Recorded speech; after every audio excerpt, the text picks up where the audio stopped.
Hello, can you guys hear me? Am I too loud? Am I too quiet?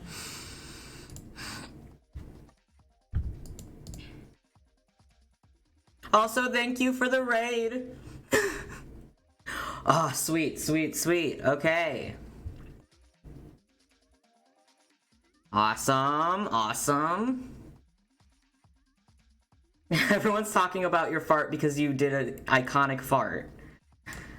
Yeah. Awesome, awesome. Okay, okay. Gonna switch to the main screen then, since everybody seems to be... Oh, thank you for the follow. Thank you, thank you, thank you. You guys are so sweet. Oh my goodness. Hope your day's been going well. I've been doing okay. Let me see if I can switch to the main screen now. I'm not tech savvy. I'm so sorry, guys.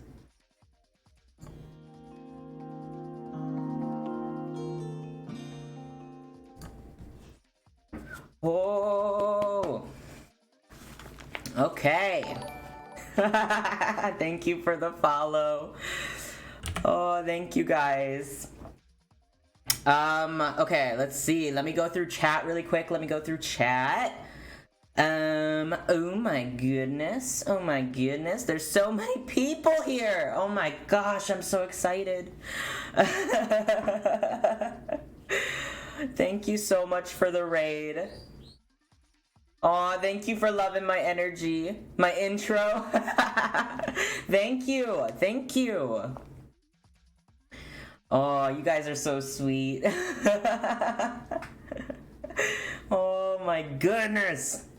So is the sound okay, guys? I start off every stream with just asking how the sound is, because if there's a problem, please tell me, or else I won't know. I could be talking super quiet or super loud, and I won't know if you guys don't tell me.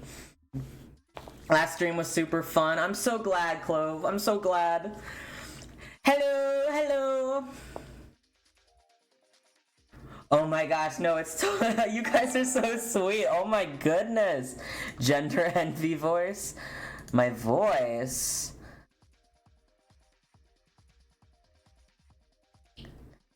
I saw your TikTok video and I sprinted so fast to Twitch. Your modelism. Oh my gosh, thank you so much.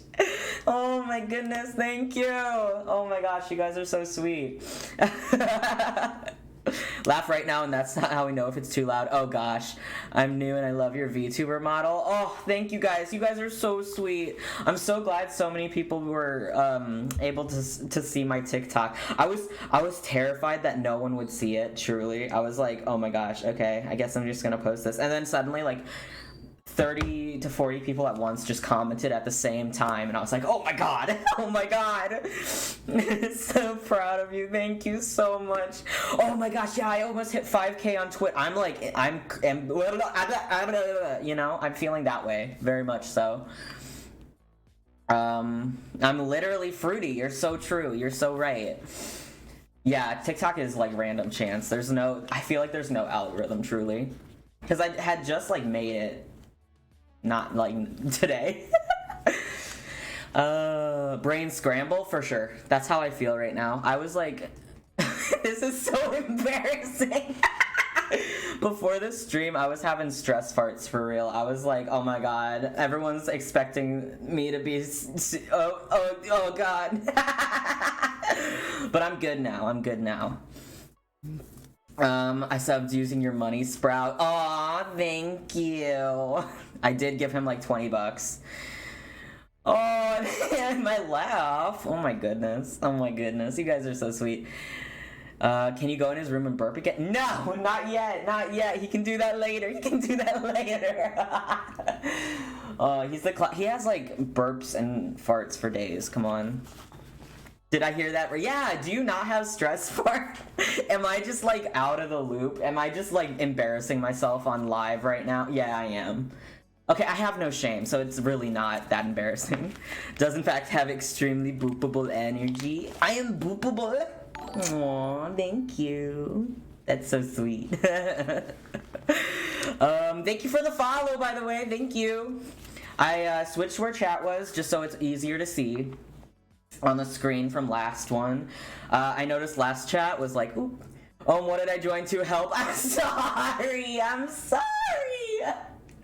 Listen, I have no shame. I'm a very open book, as a person. I'm an open person. Open book, I'm an open book before it was made. Professional, tasteful. Hey, you can't expect the ADHD guy to be on topic for more than 2 minutes. But no, I will get going. And be more professional, probably. Well, depends. But I'll teach you guys a bunch about disability and mobility aids as much as I know, because I want to preface this very, very, very importantly. This is all from my point of view. I have never, so there's a cane section. I have never personally used a cane because for my disability, it wasn't useful for my disability. I've only ever used a wheelchair, crutches, and rollator. So on the cane section, I got help from people who looked into canes and looked up research and stuff to help me with that section. I know a little bit about it because I did, do research, but with like the wheelchair section and the crutches and the rollator section, I'm gonna know way more. And I have like random facts that I can tell you guys because this is definitely something I'm super passionate about, super into. I draw this all the time. This is what I do. This is my life. So, definitely something that I'm gonna know more about than the cane page. However, I'm going to do my best, and if there's any cane users in chat that want to talk about it or anything, I'm totally opening to listening about that too. Okay. Oh my guys, laugh. Oh my gosh, guys. I'm sorry I have a dolphin laugh. I'm sorry. Okay, I'm gonna shake and cry when I see cane page sprout. I die right here. Oh. I've been hyperfixed on mobility aids recently. Sorry. You'll learn that I'm like terrible at speaking. I'm not a public speaker. However, being a streamer, I have to be. So there will be a bunch of me messing up like that. Blah blah blah. Yes. Aw, you guys are so sweet about my laugh. I used to get made fun of so bad, like, about my laugh, if I, like, truly did laugh. Like, there was one time that I got called a clown, like a genuine clown on the bus, and I was like, oh, okay, I'm sorry for laughing. But now, I'm much more embracing every part. You don't sound like this is wrong. Aw, they be the clowns. The fuck, yeah. Rubs my meaty hands together. What an interesting. Yeah. Okay. Jealous of your energy, shaking my head. I'll be honest. This energy is purely out of like adrenaline. When I hit that like start recording button or start streaming button, my energy goes woof, and I'm like all of a sudden there. Anyway, oh, thank you for the follow. I'm so happy. I'm so thankful that you guys are here. Oh my gosh, there's so many people here, and I'm so thankful. Okay. I'm not sure exactly where I should start because there's so much I could talk about, especially with this page that I have put up right here. Here, I'm gonna switch the pages to show you what I've done. Now come on, why isn't the touchscreen working? Hello? This just not gonna work for me? Oh well. Okay. Here's the cane page and the rollator page and technically the walker page as well, but walkers are kind of like outdated. I'm sorry. Do I get the post-stream drops like you just wilt into a pile of flesh after the stream? Yes. I definitely, after my first stream ever, I like got randomly super depressed. I'm not sure if other streamers had experienced that, but like after my first stream I was like, oh my god, I want to cry, like I don't know why. But yeah, I don't know, that was weird for that, but oh my gosh. Oh, we're twice as more as last stream. That's nice. Thank you. Oh my goodness. Thank you. Thank you so much for the bits. Post-stream depression is a thing. Yeah, it's stressful. All of a sudden, like, all that energy and adrenaline you're having during that stream, you're like, all of a sudden you're like, Also, just want to mention that I'm super sorry if like my model's eyes start like flickering. I wear really thick glasses, and sometimes the glare messes with the camera and stuff. But hopefully it won't be too bad or too annoying for you guys. I'm looking into getting contacts, but I don't know if I'll even be able to wear them, because last time I couldn't. Anyway, oh my gosh, you guys, I'm so thankful. Oh my god, a hype train, what the hell? Okay, someone asked me to stretch. Prince Clove asked me to put on the poop hat, which is, not the poop hat, and thank you for the fart. Okay, the poop hat, you want me to put on the poop hat? Okay, let me, this is gonna be funny, I guess. Let's see. Is this the poop hat? Nope, that's not the poop hat. Let me see. Let me add the poop hat really quick, guys. Add an image.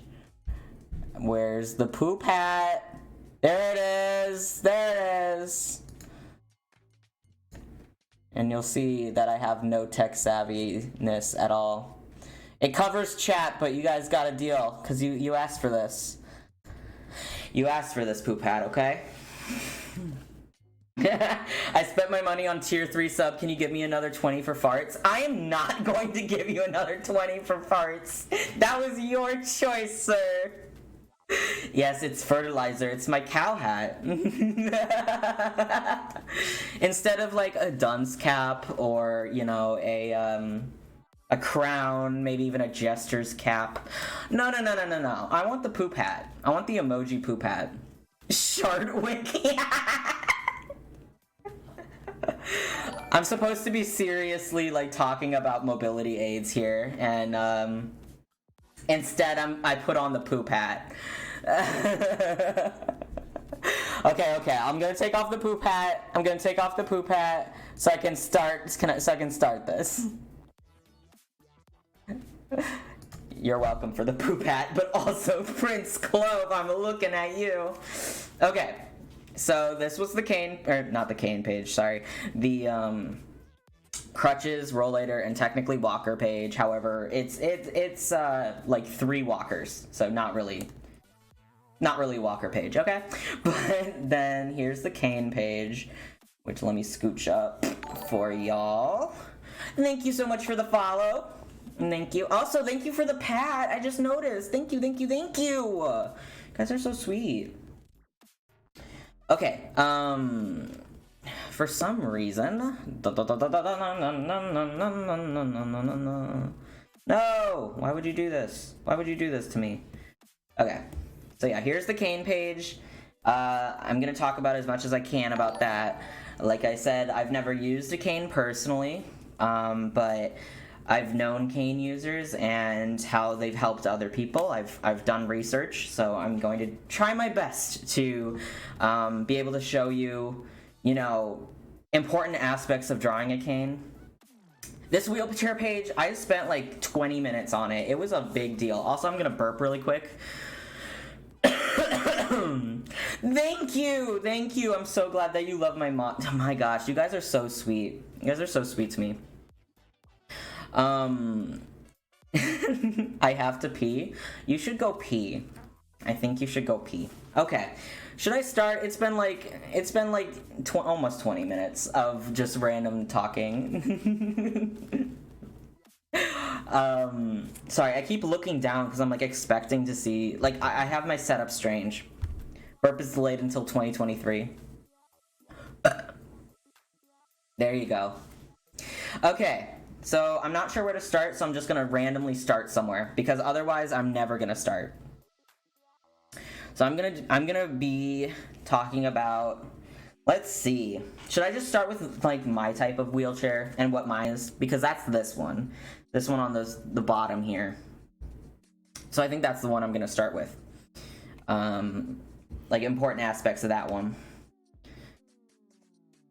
Boom, boom, boom. There it is.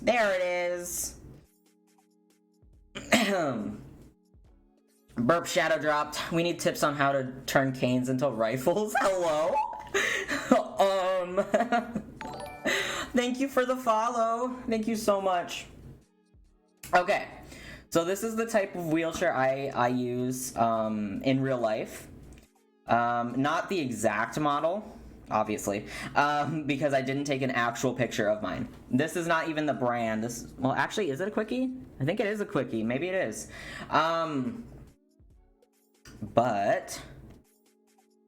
So, hello. So I'm gonna start with, let's see, the basics. The basics of a wheelchair is that it's a chair. You sit in it, and it just has wheels. So if you know how to draw a regular chair, the base is pretty much the same. It's pretty much It's pretty much the same as any base of a chair. So, like, that looks like a chair, right? Yeah. So I'm gonna say the base here, while it looks the same, there's important aspects of the chair that you're gonna want to like really take into account if you're gonna draw a wheelchair. Aw, thank you for the pat. You're using the same one? Oh, that's awesome. Okay, so I personally have a Quickie. Well, it's called a Quickie, but I do have this specific cushion. This cushion's the exact same kind I have. So when thinking about a wheelchair and what wheelchair you want to draw, let's say your OC or someone else in, you're going to want to think about like what exactly they're using that wheelchair for, you know, specifically what kind of chair they have. So these type of chairs are used when people are able to propel themselves. They have enough energy or they have the ability to propel themselves. But there are such things that, you know, can help people move in manual wheelchairs that motorizes them so they don't have to get a complete motorized wheelchair. Like something I also have, which is this right here. Right here. That's a smart crutch, or not smart crutch, smart drive, thank you, sorry. That's a smart drive. You attach it, it's a motor basically, and you attach it to the bottom here, and it basically motorizes your chair. It pushes you and propels you forward, and it's Bluetooth, so you usually have a like wristwatch thing that you have on your wrist when you use it, and it does a like bumping thing. So when you like bump once, you go forward. You bump twice, it stops or speeds up. You can change the controls on it. It's expensive, but when you need it, you know. So there's that, and then there's also this fun little thing, which is even more expensive, that you can attach to the front of a wheelchair, of a manual wheelchair, and it turns it into like a scooter. This is often used for people like outside. It's not usually used for indoors. It's more used for like if you're going bike riding or with someone or something and you want to keep the speed. That's so cool. It makes me mad the world doesn't talk about this much. Yeah, you know, there's so much about wheelchairs that so many like people just don't know about, and that's totally fine, you know. But I want to help people know more about it. Sorry about that. Okay, so going back to this. Should I use red? No, yeah, I'll use red. Sorry if I'm looking down a lot too, because I'm looking down at my Cintiq. So, what is there to talk about? Well, we'll go over the basics. When drawing a wheelchair, specifically this type, which is a manual lightweight wheelchair, they're much different than, let's say, the average, what you usually see in wheelchairs, which is up here. I put these examples as stuff that's going to be in hospitals most of the time, when people can't necessarily afford a custom wheelchair, because custom wheelchairs are super expensive. And I'm going to explain a little bit more about these too. Sorry, I'm like all over the place. You're going to have to forgive me. I have ADHD. I just want to like toss all this information out at you, but I need to like slow down. I'm munching on cereal while watching. That's amazing. Thank you. What cereal? That's super important actually. Yeah, so these, yeah, it makes your butt hurt. Yeah, there's a reason for it. They have absolutely no padding. Like, there is no padding here.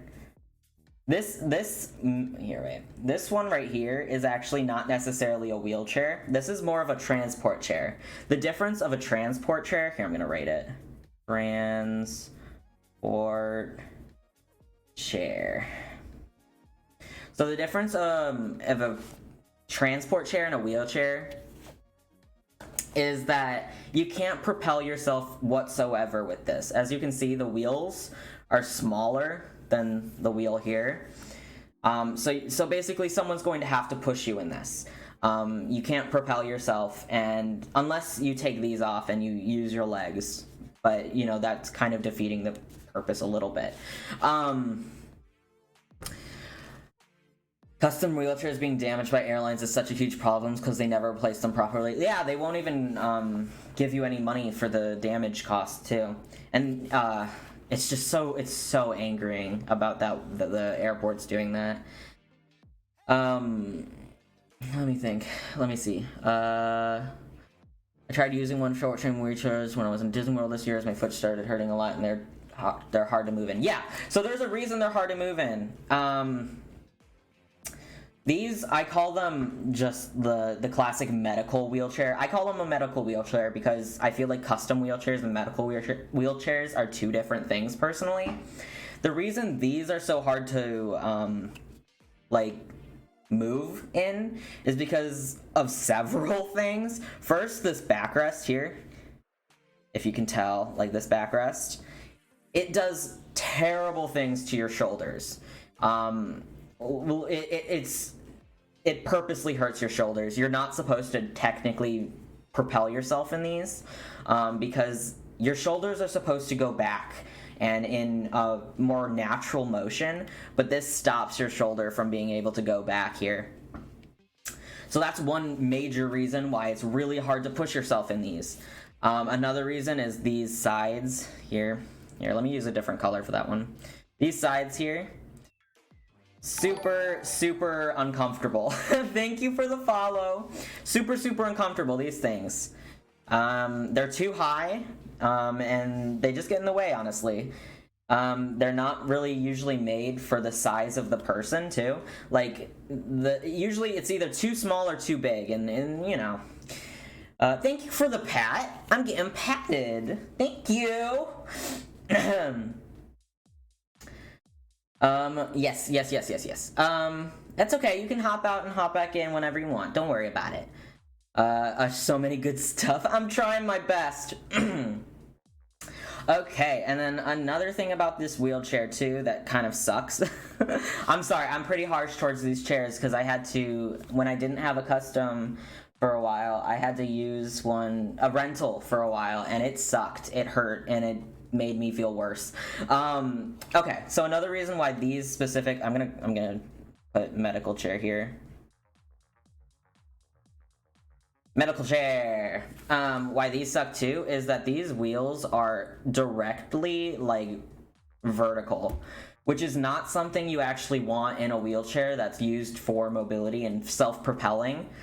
When you're looking towards an actual like self-propelled wheelchair, specifically like, let's say this one down here, the classic lightweight wheelchair. Thank you for the follow. These wheels right here, they're actually, you may not be able to tell, but they're actually slightly tilted in. They're slightly tilted in like this. Yeah, they're the worst.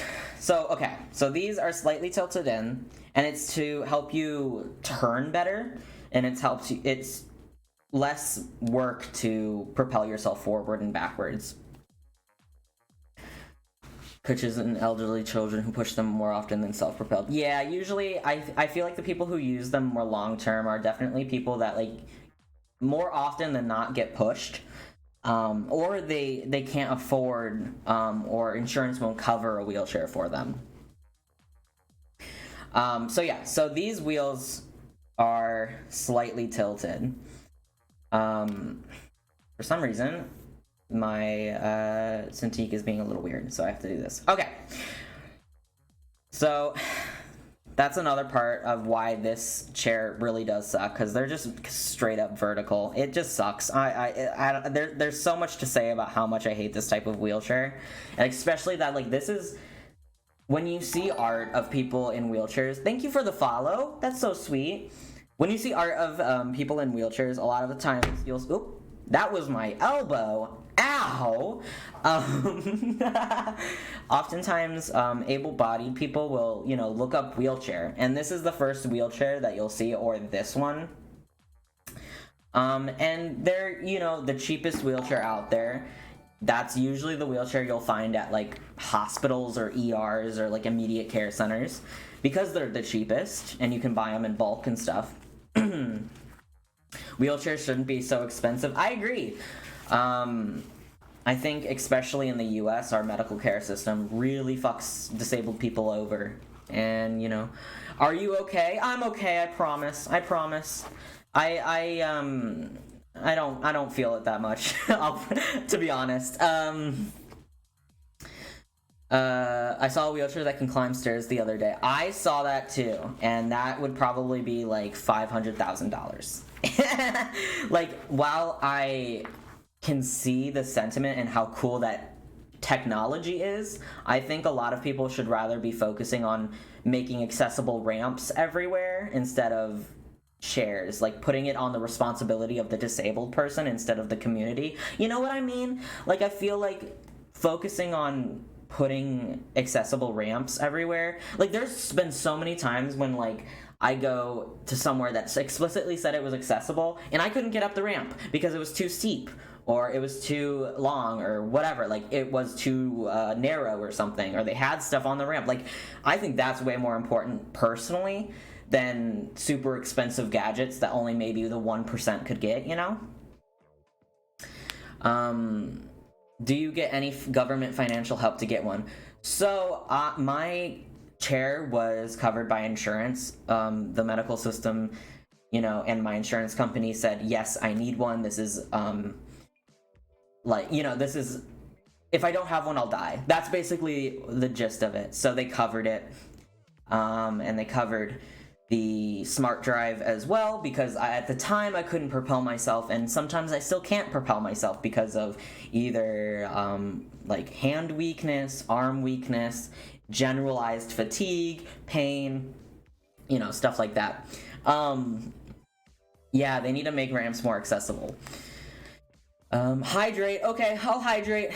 You're so right. I've been talking for a while without any water.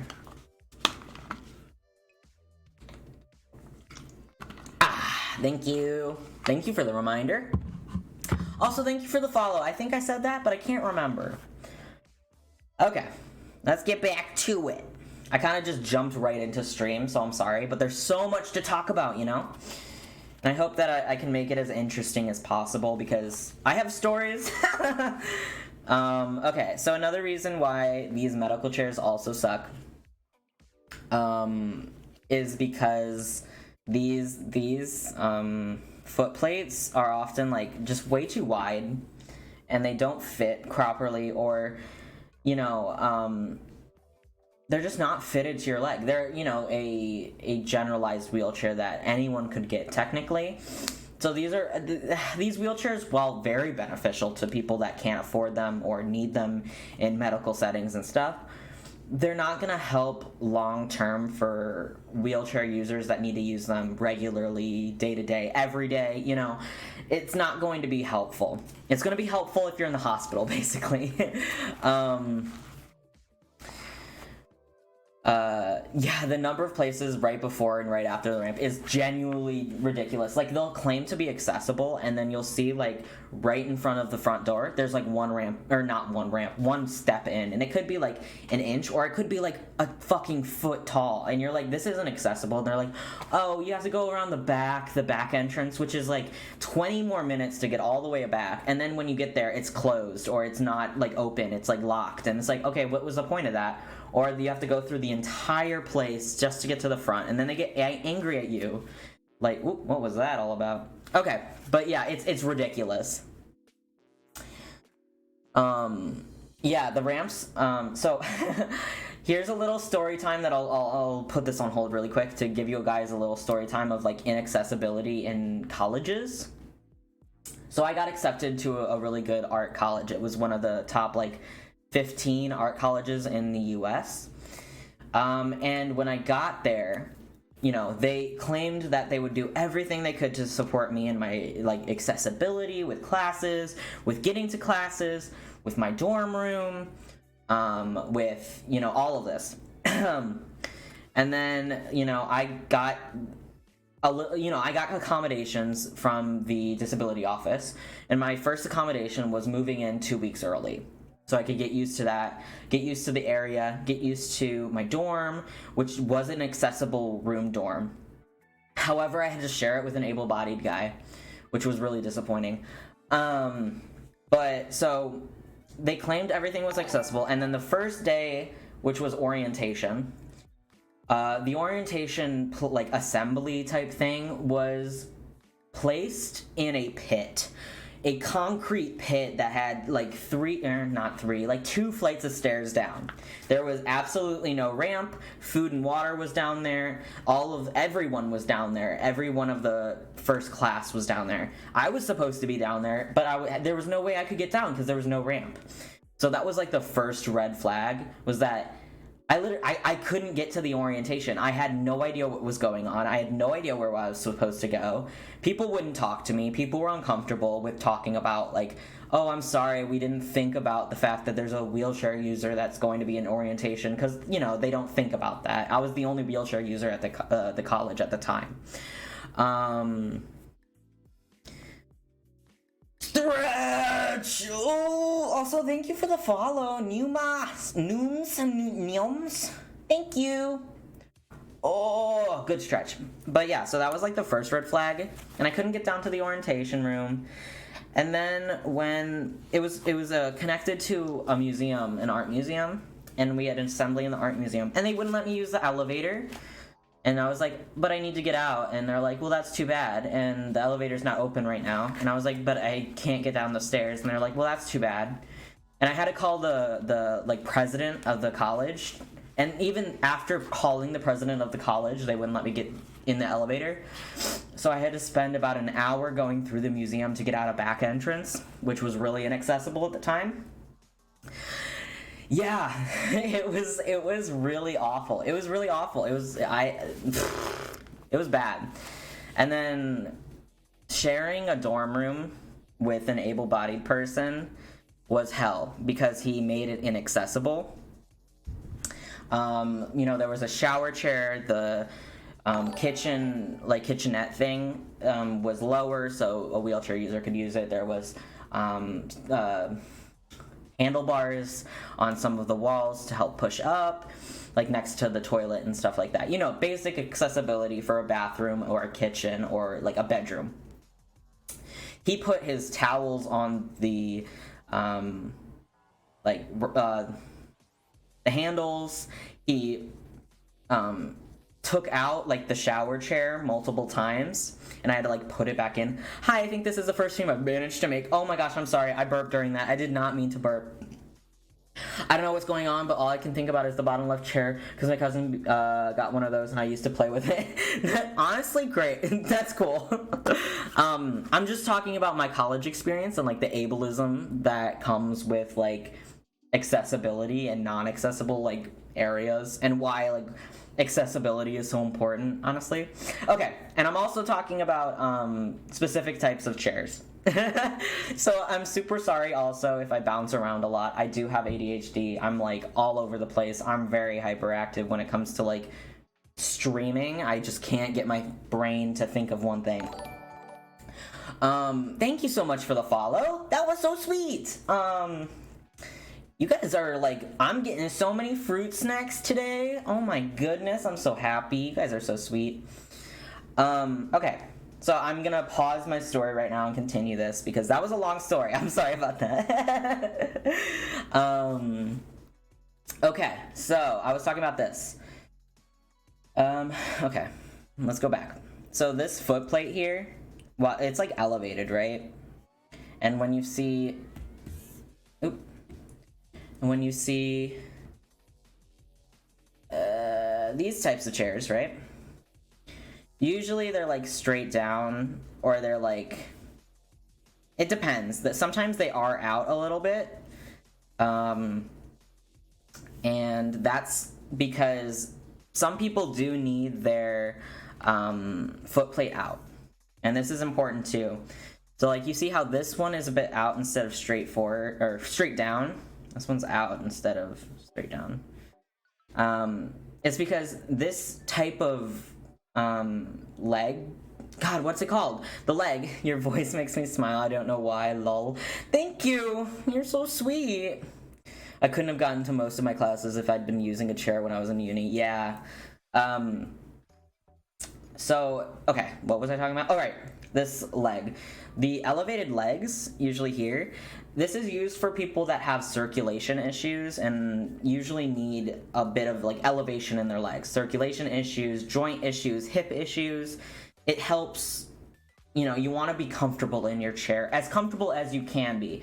Because I said this, I think I said this to, who did I say this to? I said this to someone, but I said, you know, there's no really comfortable wheelchair. Like, you can get very comfortable in your wheelchair, but after a while, it's going to be uncomfortable. It's going to be painful. Like, depending on your disability, it's not, I don't want to say it's not fun to be in a wheelchair, but it's not. It is work, you know? But you can accommodate and do as much as you can, you know? I'm so sorry I'm late. I'm following updates on Twitter, but got last hack of time. It's okay, it's okay. That's hella useful. Yeah, I'm glad. So yeah, this type of foot plate, usually when it's elevated, is used for those specific like disabilities or like, you know, symptoms. Because obviously, like, people who may not be diagnosed or use this symptom to symptom based, like wheelchairs specifically, might be using the chair specifically for symptoms and alleviating symptoms rather than going to specific disability. Since disability is dynamic, and one person with one disability could be completely different than a person with the same disability. You know, these are very personalized. They have a person measure you.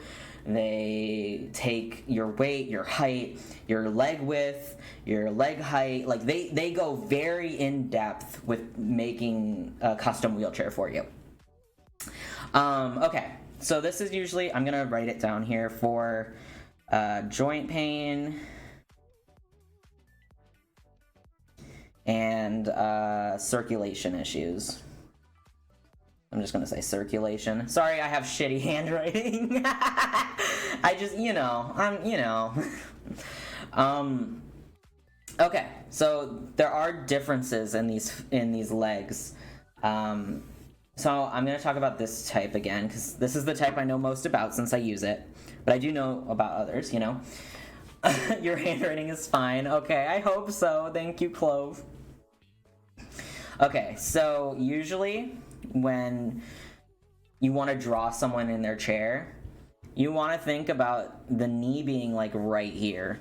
Their knees are, well, actually, you know what, that's a little wrong placement. But their legs, you know, are right here going down. So, right here going down. I'm not drawing a wheelchair from scratch yet. I will eventually in this stream. I'm just giving like tips on how to use references you can find online, you know? So you want to think about the measurements here. And when you draw a person in a wheelchair, usually when this is like, you know, the length of their lower leg. Is tracing a wheelchair okay? I'm like really bad at drawing from reference. Yes. My biggest pet peeve is when people say referencing and tracing and stuff like that is bad to do with this type of thing, to like practice and stuff. It is, and I mean completely okay to, you know, learn to draw wheelchairs by tracing them. That's how I did it. You know, it's completely fine to trace wheelchairs and images like that. Yeah, as long as it's not someone's art, it's completely fine. I agree with that. Like, when I was starting out to draw wheelchairs, I was tracing images and stuff like that. I was not doing it from my brain. But, you know, after a while, you'll get used to the, like, I guess the pattern of drawing it, you know? Fruit salad. Oh my god! Yummy, yummy. Fruit salad. That scared me! Yummy, yummy. Yummy, yummy fruit salad! Okay, that scared me. Oh my goodness.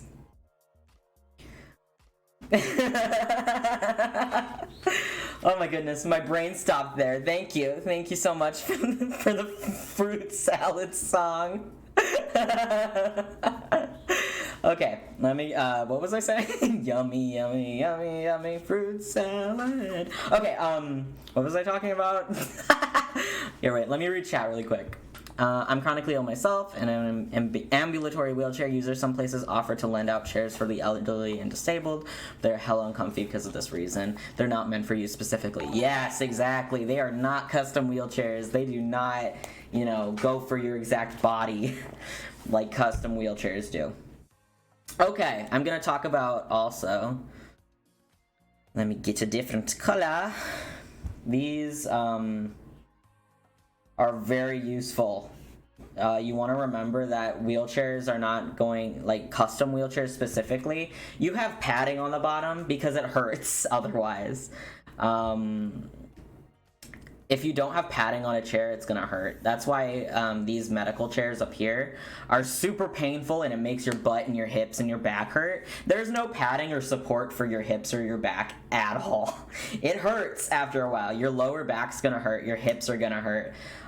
It's just gonna hurt after a while, you know? Thank you so much for the follow, guys. That's so sweet. I love your laugh. It's so happy. Oh man, when I'm playing video games instead of like doing an important stream like this, oh, you hear it a lot. I was on an ad for a minute, but hi. I'm so sorry about the ad. I didn't even realize there was an ad. I'm sorry. Okay. So, yeah. So that's why you want a padding. You want the butt pat. Butt pat? I meant butt pad, I'm sorry, on the bottom, because otherwise you're going to have the worst hip and lower back pain known to man. So yeah, that's important to always remember, and that also is important to remember when thinking about where this leg is placed, because there's going to be an extra, I don't know, 2 inches here of padding. I was in one of those medical chairs once for, I can't remember what energy, and yeah, I can confirm they hurt. Yeah, they also, I don't know about anybody else, but when I was younger, I had to get a rental chair, and I got the rental chair that was specifically leather, because that was like the smaller size, like padding. So I had like a leather, whoop, there, sorry, dropped something. But I had oh my god, am I gonna burp again during a story? Okay, sorry about that. But I had a leather chair, and throughout, like, the class, because I would go to school, you know, and throughout the day, the school day, my butt would get progressively sweatier and sweatier until, like, I realized when I was, like, transferring out the chair, I was literally, like, dripping sweat, because leather is not good to sit in when it's hot. And it's embarrassing. Like, I didn't realize it until I would transfer out of the chair, and I was like, oh my god, I have like sweat all over the bottom of the leather seat, because it's not meant for long-term use. And you know, school days were like 8 hours long for me, so yeah, that it sucks. Hydrate. Okay, I'll hydrate. I love your voice and sound like my friend Apollo, and was confused for a second. Oh. Butt pat. Being in a medical chair because your hips already hurt and don't really work right, you end up just not going anywhere. Exactly. Those medical chairs, basically, like, they're supposed to, like, give you freedom, right? But in the end, they just hurt you more. Long-term use of those medical chairs are just gonna hurt you more. Which is why I'm always pretty upset when... Was it like sitting on leather seats in a car all day? Yes, it is. Yes, it is. I promise you that, buddy. It's like when you sit on a leather couch with shorts on and you have to like peel your legs off. and you get that like it's like stuck on there, you know, that type of yeah, precipitation. But yeah, so I'm always pretty upset seeing like the only type of wheelchair rep you usually see in like able-bodied people's art is usually a medical chair. And that's why it gets upsetting to see like every chair that they can draw or like are only willing to draw are medical chairs, because it's not really representative of dynamic disabilities and like severe disabilities or visible or invisible disabilities. It's not really like representative of what our community has done to help with our disabilities by ourselves. Like, disabled people created custom wheelchairs because they knew, you know, how to accommodate for ourselves, you know? Wait, I'm so glad I joined this stream. Thank you so much. I inhaled my saliva and started coughing so much I almost threw up. I'm so sorry. Ooh, hydrate.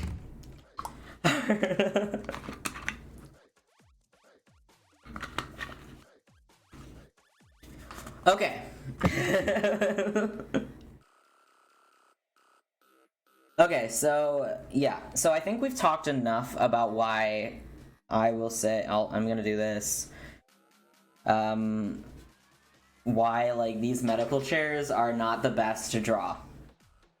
When thinking about someone with a long-term or dynamic disability that needs a wheelchair regularly or on a day-to-day basis. Why these aren't good? It's because it hurts. It's going to hurt you in the long term. These hurt you. Can you gulp into the mic? Sure. Only for you, baby. Only for you. Did you hear that? Did you get to hear that? I hope you heard that because it went up my nose. Okay. So thank you so much for the follow. Okay. So I'm gonna move on to here the transport chair that I talked about a little bit earlier. This is bad. Well, it's not bad. I have a transport chair actually at home. So don't go about thinking it's a bad thing. Also, thank you so much for the follow. So this transport chair, I have one at home personally, and it's used when someone needs to push you places and you can't propel yourself somewhere. It's also usually like the width is smaller usually because the wheels are smaller. Everyone, thank you so much. I'm glad that you guys liked my gulping ASMR. Here, wait. I need to look at my phone really quick because I need to probably retweet that post I made about it being live right now. Sorry. Okay. So this transport chair, you know, they have brakes for these. It's good for transport, and that's exactly what its name entails. Thank you so much for the follow. You are now officially a fruit snack. It's exactly what the name entails. It's for transportation. It's not for, like, self-propelling. You get it when you need to transport somewhere that someone's going to be transporting you somewhere. So it's like, you know, when you go on an airplane as a wheelchair user, they have specialized, like a specialized transport chair they put on the wheelchair, on the airplane, because it fits through the really small, like, entryway and everything.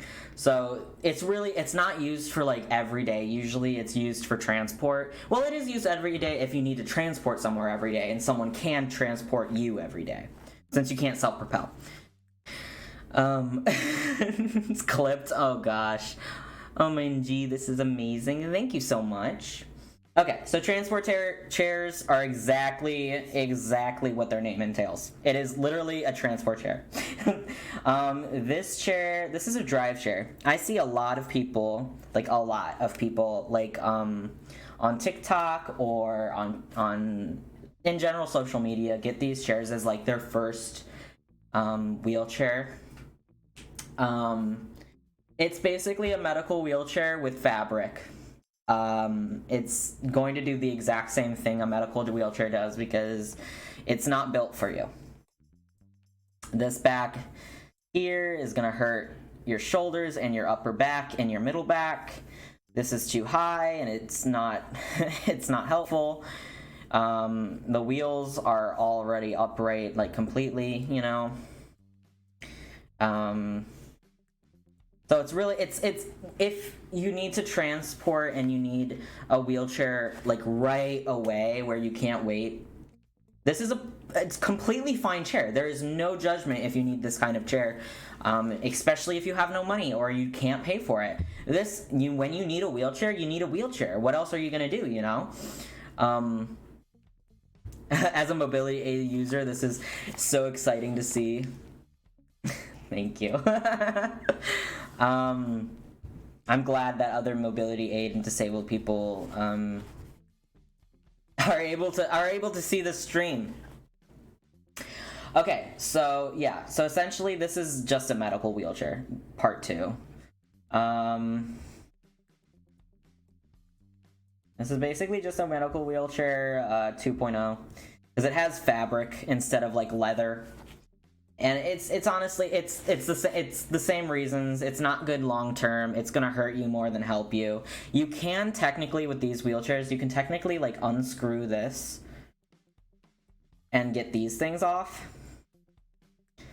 Like technically you can get these things off, but it's so hard. And as a wheelchair user who needs to conserve energy a lot of the time, sometimes it's just not worth it.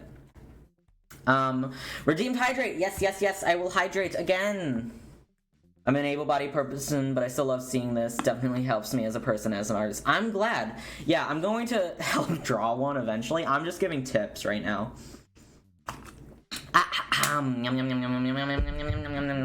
Yummy water. Thank you. Okay. So yeah, essentially it's just a medical wheelchair times 2. And let's go down to these wheelchairs again. So, let me see. I'm gonna go here.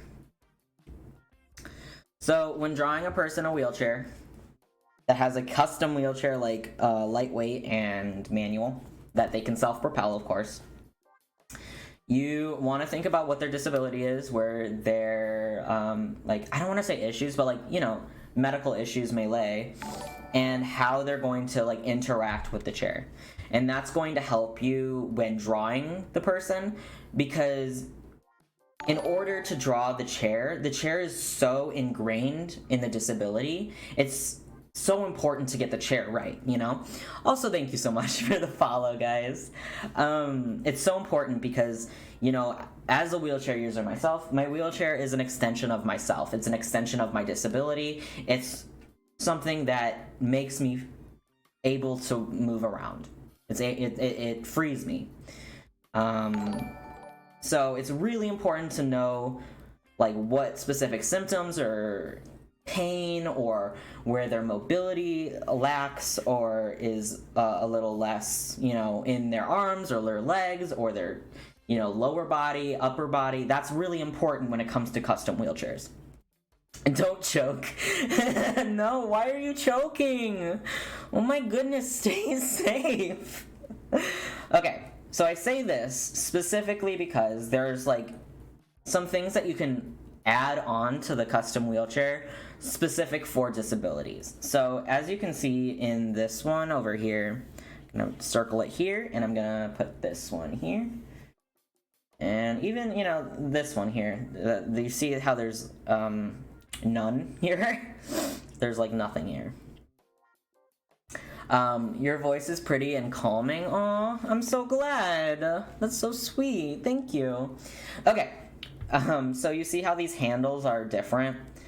And how this one doesn't even have a handle? This is important for the disability. Think about it, like, if you're able to self-propel 24/7, you do not need any help. You do not want anyone touching your chair. You do not want anyone helping you. You don't need anyone helping you. You're gonna get something like this that has no... It doesn't have any handle because you don't need one. You don't want anyone pushing you. You don't need anyone pushing you. So there's not going to be a handle in the back. With the ones like these, this one's very important, but I'm going to get to that in a second. With ones like these are helpful for people that have fatigue, that may have less mobility in their upper arms, are less able to propel themselves for long term, may need people more to push them after a while, or in general might want people to push them. You know, this is something that's important because if they need it, then you want to add handles to the drawing. I heard you can get removable handles too. Yes! So that's what these handles are. These are removable handles. These are like removable handles and adjustable handles where you can adjust them for like the height of the person pushing. Because sometimes it can be like putting strain on the person pushing if it's too low to the ground, if you're too short. Like, my wheelchair has handles, but every time someone pushes me, they always complain about how it's, they have to bend down to push me. Yeah, you can, mine are fold-in, too. So I fold mine in when I don't want anyone to push me. Because I've had the people, like, in grocery stores and like just take me and start pushing me places. Because it's terrible. It's awful. But I've had that happen, you know? Does it hurt your back to have the back support so low, or is it better than having it bracing your full back? I'll get to that in a second. Also, hi, Brian! Yeah, so mine are not removable. Mine are fold-ins. So my fold-ins are kind of... I don't think there's any fold-ins here, but I'll draw it here. My fold-ins, like, go like this, and then you can just fold it in. And it just puts, like an extra maybe inch of back on there. But that's what mine look like, and it's to make sure no one pushes you when you don't want them to. You can put the handles up if someone's pushing you, and then put them down when you don't want it. Yeah, so when there's story time, traumatic story time, yay! When I was in a grocery store once, I was like looking at produce or something. I can't even remember what I was looking at this time. Some old man just pushed me out of the way. And he was like, "You're in my way, so I'm pushing you." And just like pushed me down the aisle. And at the time, I couldn't even look behind me, so I just assumed it was the person I was with. It wasn't. It was some random old ass man that could have taken me anywhere, could have kidnapped me, who knows. Like, I wouldn't have been able to move, I wouldn't have been able to fight. That's why you don't touch people's wheelchairs without their permission, because you wouldn't literally pick up a person and put them somewhere, you know? That's essentially what you're doing to a wheelchair user when you push them without their consent, because it's their body. You're touching their body. You're touching their autonomy. You're taking away their will, you know? Yeah, why can't people, like, why are full-grown adults not knowing the term, like, your hands to yourself? Yeah, no, I get that. Yeah, so there is, I saw that too. Yeah, someone on TikTok, I believe, was making spikes for handles for wheelchairs and for canes and crutches, which I thought was really cool. I personally, that's not my thing, since I just have the detachable ones, and I know that even if I put spikes on my things, people would still touch me. It wouldn't deter it for anybody, for me.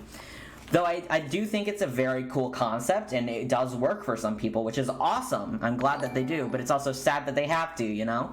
Yeah, wow, what's wrong with people? I know, right? It's crazy. It is scary.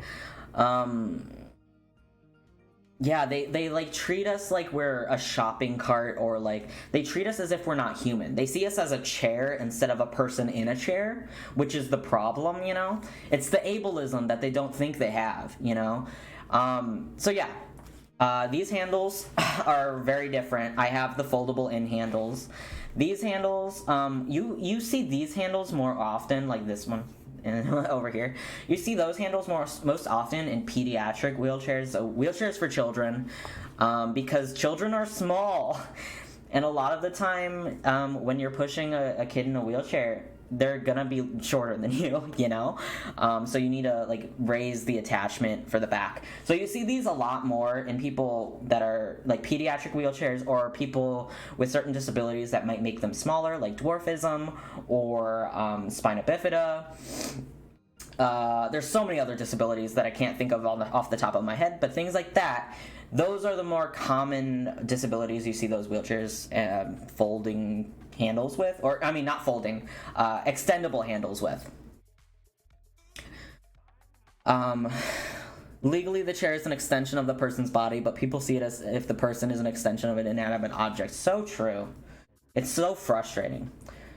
I think I have another yeah, so this is also another pediatric wheelchair. So I'm gonna put it there. 1 second. Pediatric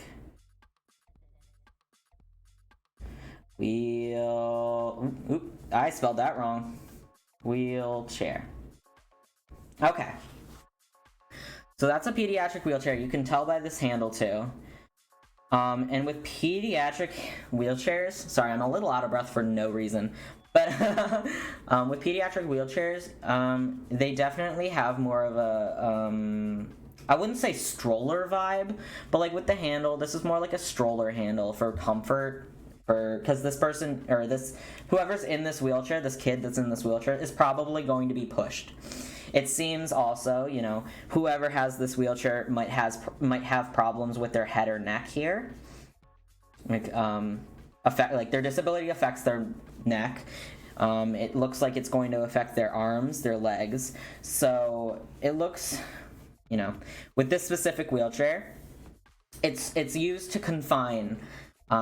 Which usually means that the person in the wheelchair might have, you know, unregulated body movements that they can't control. Like they might accidentally have their arm out randomly or their legs, and that's why sometimes they have to strap them in, you know? Random, but I love your model. It's so cute. That's so sweet. Ah! No! No, my camera! Where'd it go? Guys, I told you I'm not tech savvy. Okay, thank you, by the way. Sorry about that. I hope my model's good again. It was so sweet. He really just threw the camera. I really did. Regimes hydrate. Let me hydrate. Oh no. Oh no.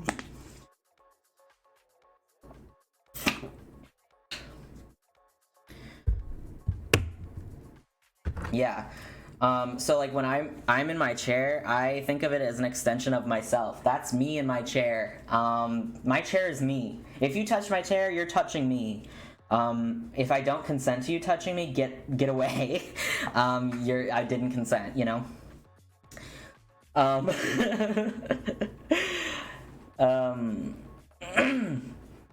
Okay, so there's also this really cute feature that a lot of wheelchairs, specifically like manual ones with these types of wheels specifically, can do, and it's the spoke guard guards.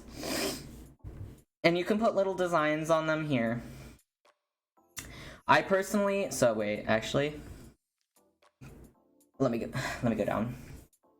So this is the type of chair, well, it's not exactly the type, but more or less this is the type of chair I have. I have little stars on my spokes like this. And they're all over like this. I decorated it. So personally, that's what my, and I also have like, okay, wait. My chair also has like, I have these like silicone rubber, I don't know, like handles for the rim here. The rim grips.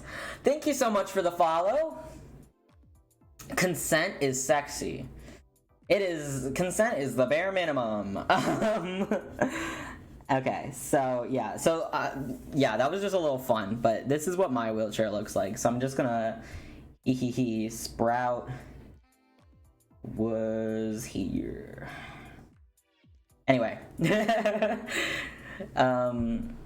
I have to go now, but I hope you have a great rest of your stream. Definitely going to watch the VOD later. Okay, have a good time.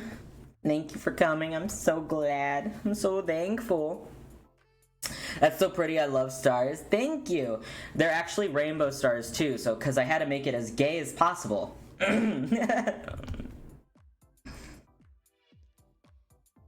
Oh, I haven't covered every wheelchair yet. I've honestly just covered a couple. Don't worry about it. Don't worry. I've been streaming for like an hour, but I haven't done a lot, honestly.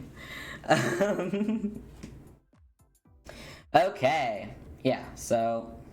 Oop, oop, oop, oop, oop, oop. Okay. Another important thing that you can add to custom wheelchairs are these. And these are armrests. I also have these. I can remove mine though. It's used if you have fatigue or if your upper body, you need to rest it like on the side or whatever after a while. I have that. So I have these. You can remove them. So they're not like, you don't need to keep them there. So that's another important aspect of a manual lightweight wheelchair. And then, I don't know if any of these, do any of these have the guards? I don't think any of these have the guards. No, none of them have the guards. I didn't choose, that one kind of does. Okay, I'll use this one as an example.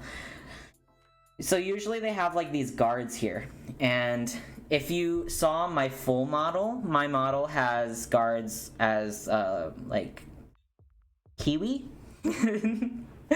Yeah, they're here, and it's to protect any mud, snow, rain, all of that gross stuff that's on the ground, on the wheels, that's like the wheels are picking up, to not get on your clothes or your legs. So you can have it, or you don't have to have it. You can take them off. Yeah, make the chair as gay as you can. Yeah, as you are. Yes, I gotta. It's a requirement. If I'm literally always out in it, why wouldn't I make it look gay?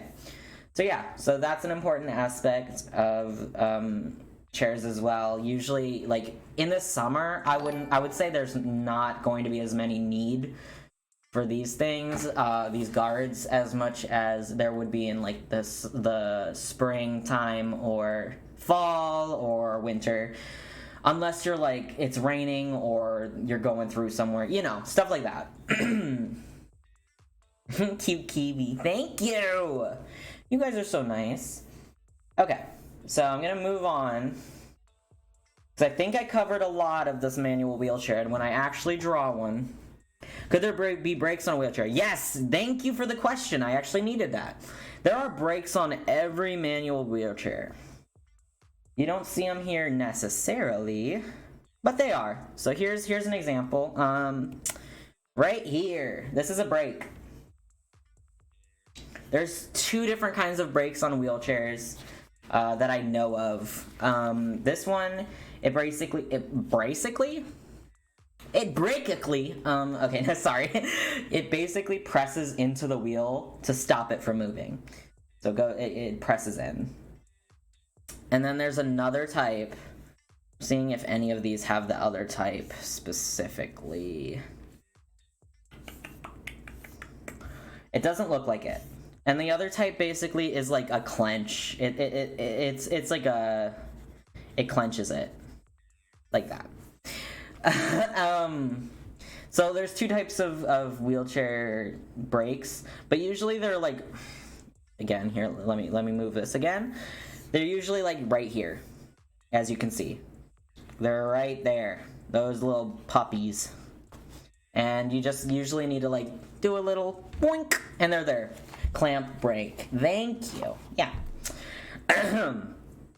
So, yeah, if you guys have any questions while I'm saying this, please bring it up, because if I forget something, that's on me. That's on me.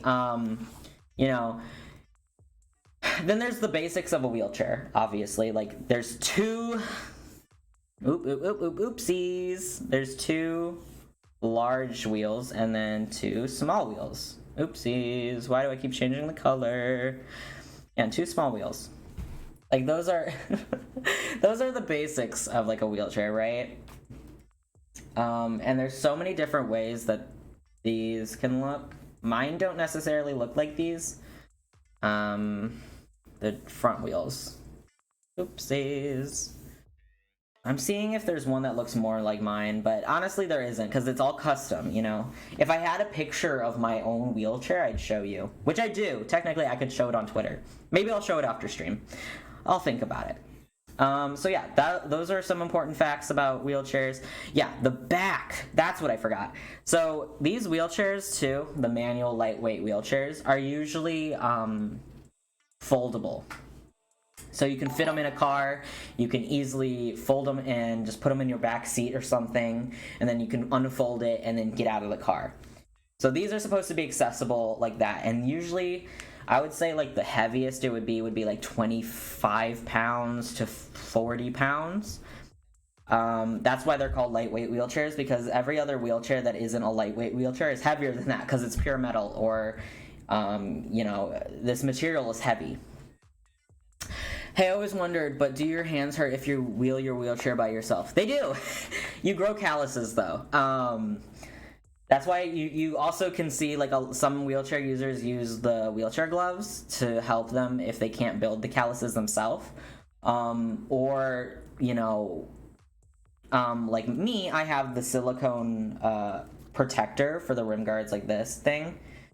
And it does help there be less calluses and less pain when gripping, because if you have like a metal one like this, they get cold in the winter. It's like cold to the touch. You do not want to touch it. It is so cold.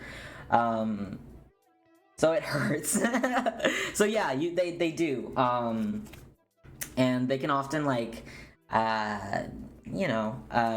leave, like, I've gotten blisters from them. I've gotten cuts from them.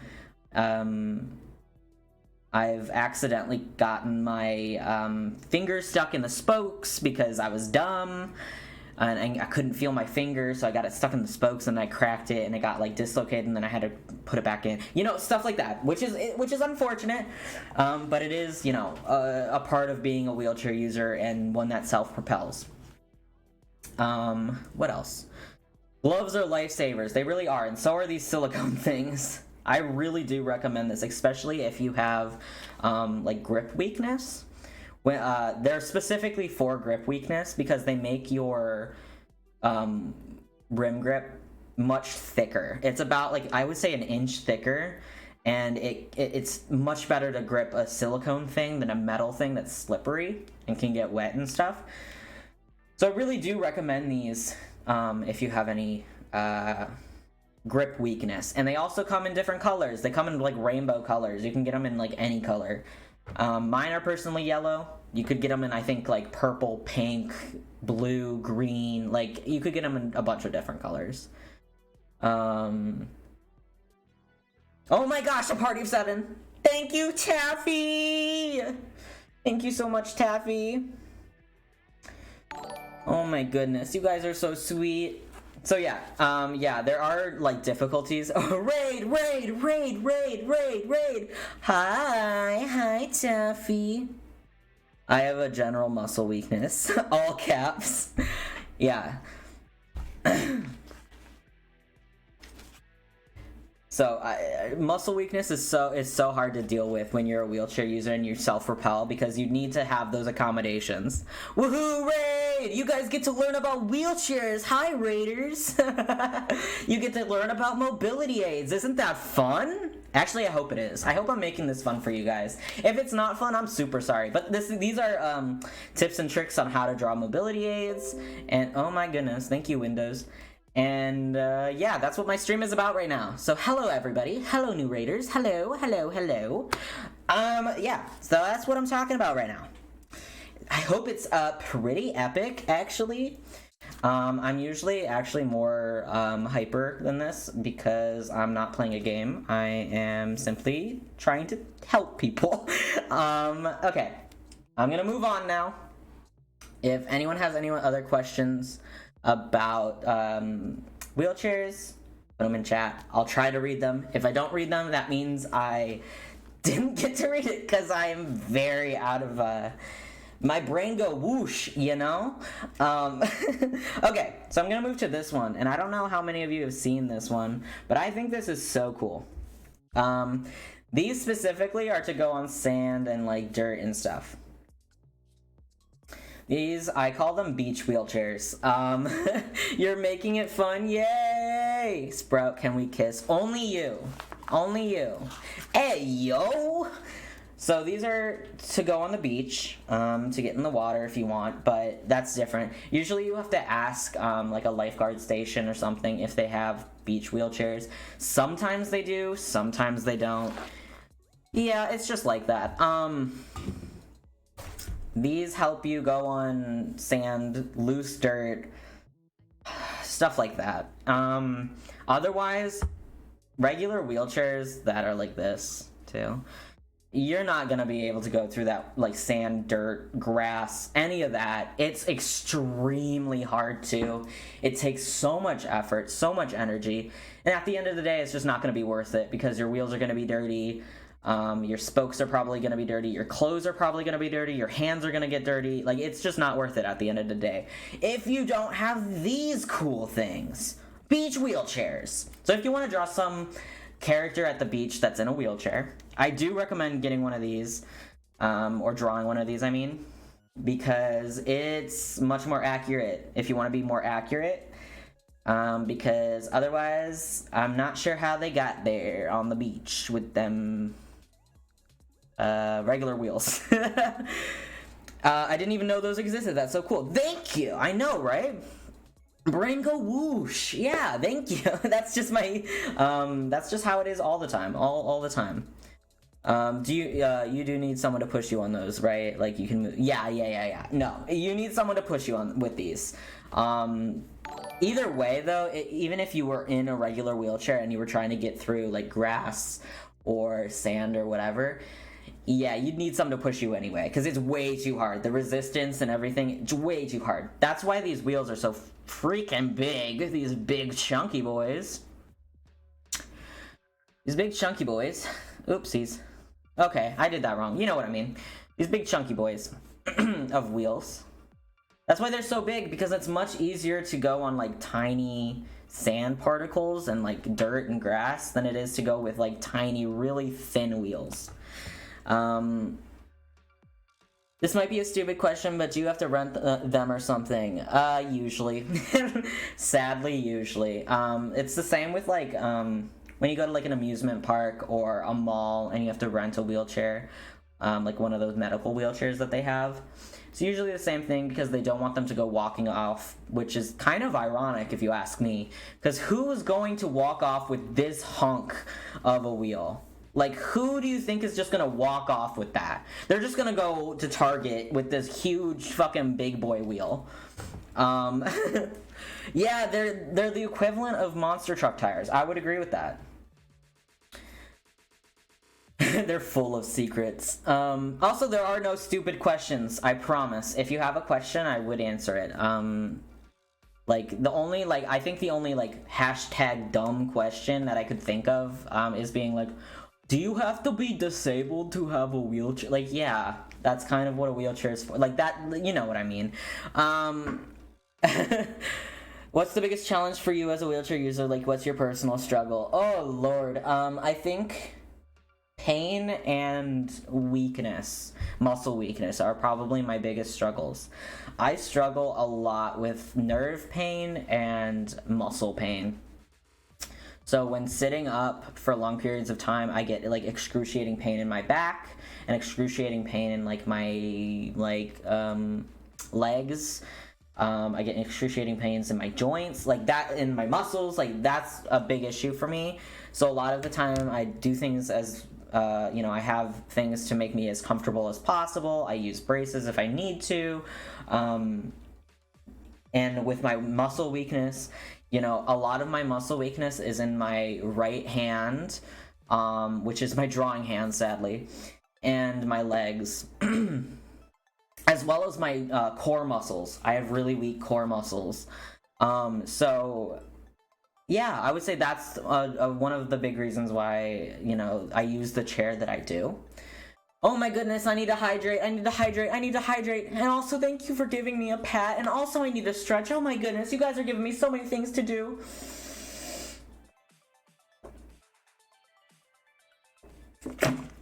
Oh my goodness. You're welcome. I hope you enjoyed that burp. Okay. So yeah, these big puppies, I would say, are really important if you want to draw a wheelchair user on the beach or hiking or doing something like that, which requires someone to push them. But I think it's still fun. Also, oftentimes these things here can be detached.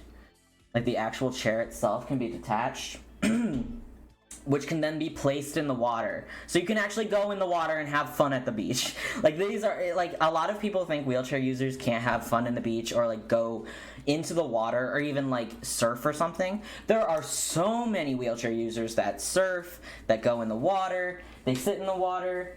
Hello. Thank you. Thank you very much. No, do not burp into the mic, please. Yeah, get out of here. Get out of here. Okay. Thank you. Burps on you. Thank you. That's exactly what he just did too. Can a self-propelled wheelchair also have handles for others to push? Yes! Yes. So I talked about this a little bit earlier. But these, I would say, are self-propelled. This is the type of wheelchair I have. This is self-propelled. There are multiple different types of wheelchair handles that you can get, and there can be detachable ones. There are ones that flip down. There are ones wheelchairs that don't have them. So yeah, that a lot of self-propelled wheelchairs do have handles. Sprout Beach episode. Listen, I would 100% love to be drawn in one of those. I will say. But detach, it would have to stand up, so only a few disabled people can go on the water. Am I missing something? Okay, so let me explain a little bit. So these are not at, okay, here, let me go up a little bit yet. So these are more like laying down chairs. Think about like relaxing chairs where like you're more laying down than you are sitting up, I feel like. And you do need people to help you get into the water or get out of the chair oftentimes. You can probably transfer in and out if you truly wanted to, but if you want to get into the water in the chair itself, people need to help you get out and in, and they can definitely I accidentally muted you. Yeah, lounge chairs, thank you, that's the word for them. So you wouldn't necessarily need to get upright, or you wouldn't even need to necessarily like get out of the chair. People would like, I'm trying to think of a way to describe this. But like people would, this is a person, right? Okay, ignore the really shitty drawing because I know this is just an example. They would like hold it up this way, you know? They'd hold it up. I'm sorry for the really crappy drawing. I promise I'm a better artist than that. I'm just being quick. I also just got an ice pack because I got very hot all of a sudden. But yes, technically speaking, you wouldn't need to get out of this chair to get in the water. A lot of wheelchair users can surf as well. A lot of wheelchair users can get in the water by themselves. I think it's like a misconception a lot of people have when it comes to like wheelchair users at the beach, that they don't really get in the water or they don't really do the things that other people do. Like, let's say like play in the sand or beach volleyball or something. Like, they can do all of that. It's just adapted, you know? Yeah. Imagine the wheelchairs are transparent with confetti and sparkles inside. That sounds really cool and really gay, and I'm super down for that. Do wheelchairs for heavy and larger people look different than the standard size? Yeah, they do. So if you're heavier or wider or whatever you might want to call it, you usually have a couple different sizes of wheelchair, and they usually have bigger wheels that support you, that might support you better. Usually, I would say the seat kind of thing here would be wider and more accommodating. And the wheels might be a little different. They might be a different type of brand because that's something I forgot to add too. There's two different kinds of wheels. If you can tell, there's two different kinds of wheels when it comes to manual wheelchairs. One is full of air, and one has no air inside. One is very obviously heavier than the other. The one full of air is not going to be as heavy as the other one. It adds about, I think, 10 pounds. I have one that's full of air. The problem that comes to like each one is like the one that's full of air is like it can get stabbed with like safety pins, or you can roll over something and it can deflate, which has happened to me multiple times. But thankfully, a lot of like able-bodied people might not know this. If you have air tires with a wheelchair and you need them fixed, go to a bicycle shop. The nearest bicycle shop can fix them right away. I had to get into a taxi once and go to a bicycle shop like halfway across the city just to fix my tire because someone had put safety pins on the ground and I accidentally rolled over one. So yeah. Yeah, so if you are larger or a fat person or a bigger person, the chair might look different, but essentially it's going to be the same. It's not going to look too different. It's just going to be wider, I would say, and it's going to be more accommodating for wherever their mobility might lack a little bit. Otherwise, it's pretty much the same, I would say. Okay, let me go back to this. I haven't talked about these puppies yet. So these are some of the most common motorized wheelchairs that you see. Okay.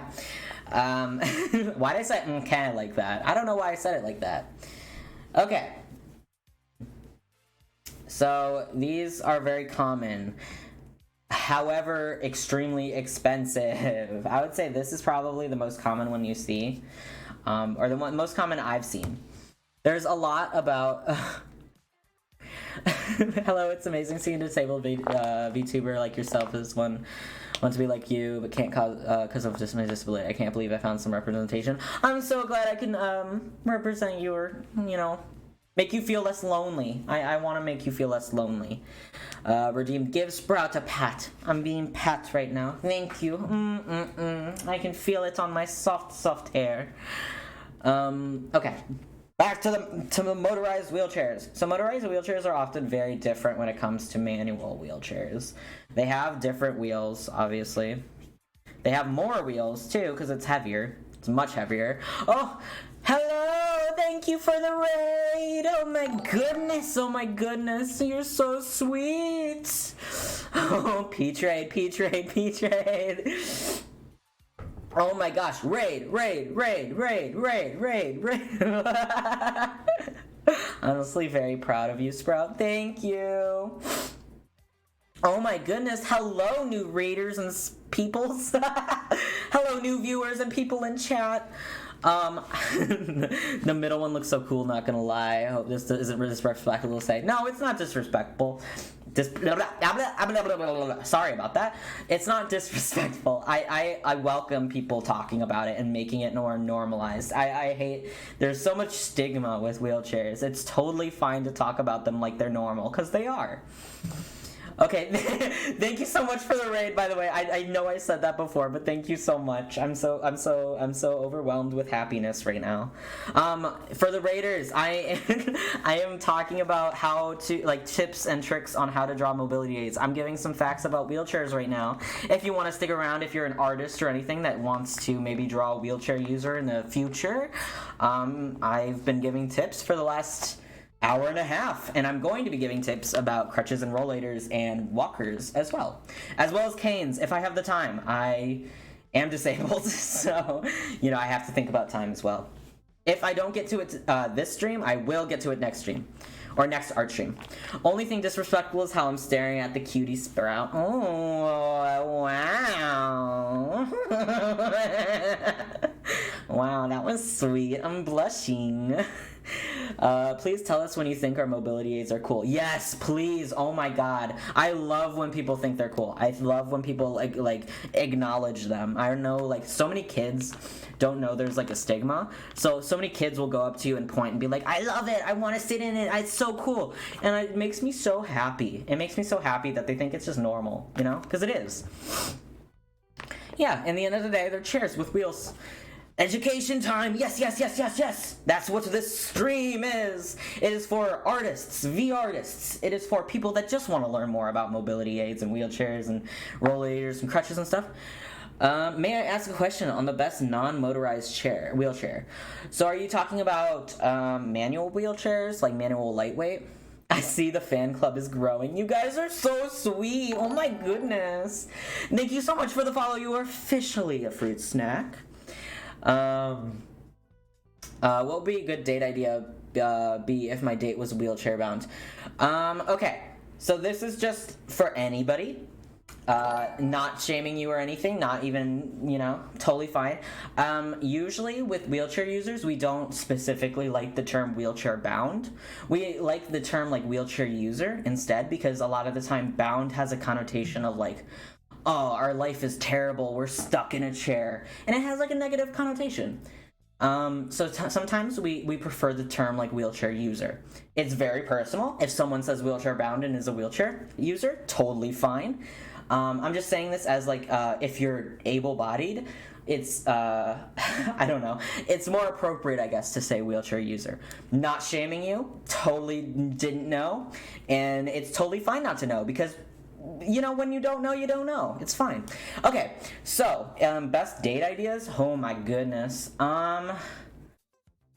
Depends on what disability, honestly. There's so many people in wheelchairs that have so many dynamic disabilities. Like, I would say, going to the movies is cool, except if you have migraines or seizures or get heat, like, intolerance, that's not very fun, is it? Because usually, that stuff is pretty hot. I would say boardwalk date, or, yeah, I would say like a boardwalk date. That's probably like the best one. Like you wanna, or like somewhere really accessible even. Like boardwalks are usually very accessible. You usually can see like beautiful scenery, water. There's usually places you can eat outside. There's restaurants. There's what I'm trying to think. There's there's stores. It's usually very nice. You can go out at night too, which usually is a lot more romantic. Wiggle my eyebrows. No need to apologize. Don't worry. I promise it's totally fine. I didn't mean to like correct you or anything. I'm just trying to give you tips, because this is a tips and tricks stream. I promise you're all good. I'm bound to you, Sprout. Oh my goodness. Wiggles my eyebrows again. You guys are so sweet. I am blushing. My head is so hot right now. You guys are making me like hot. Oh my goodness. This Sprout is about to get like burnt to a crisp. Okay. Yeah, it's very romantic, I would say, to go somewhere that's like, even like something like stargazing. I know that sounds very cheesy, but something where like you can sit somewhere that's like very cool, you can feel a breeze maybe, and you go in nature. A lot of wheelchair users are often like, we're confined to our houses a lot, which is really unfortunate, especially during this pandemic, because the world is not accessible, and able-bodied people continue to make it not accessible. So being able to get outside in any capacity is very, very nice, I will say, as a wheelchair user myself. Yeah, a nice place with a lot of options, yes. Wiggle. Do you need a special paint for wheelchairs if you want to paint it? Yeah, it's more like a car paint, because it does get scratched and it is metal. Stargazing would genuinely be so nice. It would be. I'm thinking about it. I'm being gay right now in my head. Yeah, I'm getting so hot I'm about to sprout a new leaf, you guys. Oh my goodness. I'm about to like look a little burnt, sun damaged right now. Okay. Okay. So motorized wheelchairs are a bit different than manual wheelchairs, as I was saying. There's 6 wheels usually, and it's because of weight distribution, and it needs to be able to propel by the energy it's consuming. That's gay. It is gay. I am sorry to tell you guys this, but I'm attracted to men. One man specifically. Okay. Thank you for the follow. So motorized wheelchairs, they also have a lot of different features depending on disability. Oftentimes, like, maybe not this wheelchair in the middle here wouldn't have this capacity. It doesn't look like that. But this wheelchair here in the right seems like it can tilt. It's going to be able to tilt back. It's going to be able to tilt back and go up, which is very helpful if you want to see better, get in a car. It can just be in general more comfortable. So yeah, you can also see a lot of motorized wheelchairs accommodate very well with disabilities that like spinal cord injuries, paraplegia, quadriplegia, things that affect like cerebral palsy, things like that can affect how you move your spine and how you move your neck and how you move like your torso. So they're going to be very helpful with these. Like in the back here, these neck rests are super helpful for people that have spinal cord injuries, neck injuries, that may have, let's say, even someone that may have Tourette's might use a motorized wheelchair if it's very severe because of a head or neck tick, because it can hurt them, you know? They don't want to get hurt. They don't want to have a spinal cord injury in the future. Okay. So, usually these have a joystick. As you can tell, there's a bunch of different types of joysticks. These specific joysticks here are a little bit more accessible than this one, it seems. Let me look. Well, it depends. It depends on your disability. So I won't say that. So it depends on your disability. There's also different types of joysticks if you can't move your fingers or your hand enough. If you have a paralyzed hand, there are different options, of course. This is not, the only options out there. A lot of the time, these look more like office chairs or car chairs, without the actual thing. Because as you can see, there's a lot of cushioning here. It's going to be very cushioned because the person in this chair needs a lot of support for their joints, their muscles, their bones, everything. They need support, and that's why they're in that chair. Hello. Also, thank you guys for listening. I'm sorry if this is like a very long stream. And so these are often very expensive, and that's why I usually want to tell people right away if they're thinking about a motorized chair but may not necessarily need it. I'm not saying they don't need it, like a motorized adjustment or something, but these chairs are very, very, very expensive. You can get some like secondhand, but again, they're not going to fit to your body and may not fit to your needs to the exact extent that you may need them. That's why things like Gamers Innovation. Yeah, if I end up needing a wheelchair, I'm wiring up a joystick to run off my Xbox controller. Honestly, goals. So there are things like this, like I said earlier, which is called a smart drive, and I have a smart drive, and it is connected with Bluetooth, and it's a little motor that you connect to the back of your manual wheelchair. You would connect it, let's see, this one right here. You'd connect it like right here. This is where it would be. Also, you can connect usually manual wheelchairs come with things that help you balance so you don't fall backwards. You can take them off though. I took them off mine. It's specific if you have balance issues, which I do, but I took mine off because it looks cool. Anyway, do not recommend. There are so many people that have customized their wheelchairs to such a great extent that it looks like a piece of art, and I think that is truly amazing, and I can only strive to be like them. Okay, this is another really cool, I think this is also a very, very, very cool motorized wheelchair. I think this is, let me see if I can get it a little to the left. Okay. Yeah, I'm just gonna tip backwards. Anyway, this is a really cool motorized wheelchair because it folds! And I know that might seem really, whatever to some people. But with a folding motorized wheelchair, it means you can put it in a regular car. With the other motorized wheelchairs like these, you're gonna need a specialized van to get them in.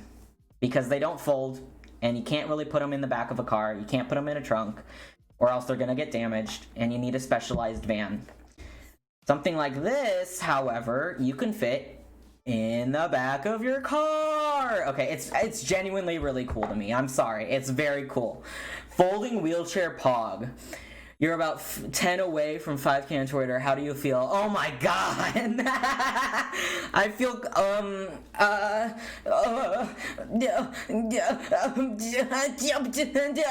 yeah. I saw someone with a chair that had rainbow spokes. They said they use a lot of bike stuff for extra decorations because it's cheaper and does basically the same thing. Yes, Dizzy. Yes, good point. Good point. Thank you for the follow. So I said this earlier, but I have little spoke guard rainbow stars on my spokes. I bought them on Amazon. They're literally 4 bikes. They were 4 bikes and they work perfect with my wheelchair. So a lot of things that you can buy for decoration, let's say for like spokes of wheelchairs, manual wheelchairs, you can find as bike accessories, like those stars, those like straws you put on them. You can get like LED lights you can put. There's a lot that you can put. Does this mean you can attach streamers if you have handles? Yes, it does. If you really wanted to, yes, it does. What are those? Ooh, hydrate. Thank you. I forgot to hydrate. I burped too. You're welcome. So yeah, you need a specialized van for most motorized wheelchairs, except for the foldable ones. Whoa! The foldable ones also usually only have 4 wheels here. Just so interesting, right? Anyway, something important to note with motorized wheelchairs. They have a motor. Where does the motor go? Usually on the bottom here. This bottom section is gonna be the motor. Thank you for the subscription! The tier 1 sub. Thank you so much. That's so sweet. You guys are so sweet to me. Thank you for the pat and the hydrate and everything. You guys are so sweet. Oh, I made myself dizzy. But yeah, so the motor's gonna be here. The motor's gonna be here. This is where the motor's gonna be. Gotta remember, there's always going to be a motor for the motorized wheelchair. It's going to be a little bit more clunky, but that's okay. Clunky wheelchairs exist. They're still part of the person. They still you need consent to touch that wheelchair. Stretch! Oh, yay. Sorry, I'm stretching. Okay. I needed that stretch. I needed it. Okay, I think that's enough. Okay. Do you guys think that was enough for the wheelchair section? Did I teach you a little bit? Did I teach you a little bit for the wheelchair section, or do you have any more questions specific to the wheelchair section? If you do, or if you don't, I mean, I'll move on to crutches and rollators, and walkers, technically. Yes, consent to touch, please, and thank you. But I think you need consent to touch anybody, but for some reason, able-bodied people see a wheelchair, and all of a sudden they're like, grabby hands, no permission, and it's like, what? Come on. Yeah. So, you know, that's just how it is. Oh my goodness. So anybody have any more questions about the wheelchairs? If you do, hydrate, let me get a little plant hydration. I'm just a little fruit. Thank you for the in-depth guide. Yes, I will be drawing a wheelchair too, to the best of my abilities, to kind of show you guys what, let me take a drink first. To show you guys exactly, I guess, the pattern in which I draw wheelchairs, to maybe help you draw a wheelchair as well. I have drawn multiple wheelchairs throughout multiple years now, and for me now, they're super easy. It's basically a pattern that I follow every time, and to me, wheelchairs are essentially just drawing a person in a chair, you know? They're super easy. Has anyone ever tried to a pickup line using your wheelchair as a topic? Outside of online, no. No, they haven't. But I have had comments that are like, do you have a license for that thing, big boy? Or like, not big boy, bad boy. Sorry about that one. Not saying anything. No, okay, I'm done. Or I've had people like, you know, been like, wow, that's a real good hot rod, stuff like that. But that's not really like flirting or a pickup line, I would say. That's just people trying to break the ice and break the tension that they feel with like either their ableism that they feel or like their uncomfortableness with seeing someone in a wheelchair, because it's not necessarily common for them to. You get that with your service dog a lot? Yeah. Me who can't draw people sitting. Yeah, so I can try to help. How much time do I have left? I have a bit of time. I have a lot of time. Okay. So, hydrates again. You guys want my fruity self to be pretty wet. Oh my god. Wait, that sounded bad. No, that sounded bad. Fuck. Shit, that sounded bad. Take that back. Wanted, my fruity self to be fuck it. Whatever.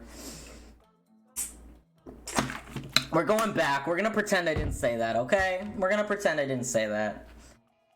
Okay. So I think no one else really has questions. The instant regret I felt. I feel embarrassed now, but I have no shame. Okay, so I think I'm gonna move on to Crutches and Rollators, I think. If you guys are willing to. So I'm gonna move on. New screen! Oh my god, it only took an hour and a half! That's crazy! I hope somebody clips that later. If you guys really want it, I'll highlight it. I'll put it as a highlight. If you guys really, really want it, but I don't know. Okay. So we finally got to Crutches and Rollators, which is woohoo! Awesome! Here's some tips for these. These are things you get. Okay, wait. These Crutches specifically. Let me zoom in. Okay, these Crutches here. Oh, thank you for the follow. Thank you. Mobility Guide, Volume 2. Yes. So here, these are the ones you get for an injury. Like a broken leg, or a broken foot, or a broken ankle. You get them in the ER usually, right? This is usually the exact crutch you get at an ER, or you get at Walgreens because you sprained your ankle or something, right? And they didn't give it to you at the ER. These are usually not the crutches that you see people that are like disabled and long term use. They're very hard on the shoulders. They hurt your shoulders a fuck ton. They hurt your shoulders so much, and you do not want to disable yourself more. Medical crutches hurt. They hurt very badly, and they're just not really that accessible long term.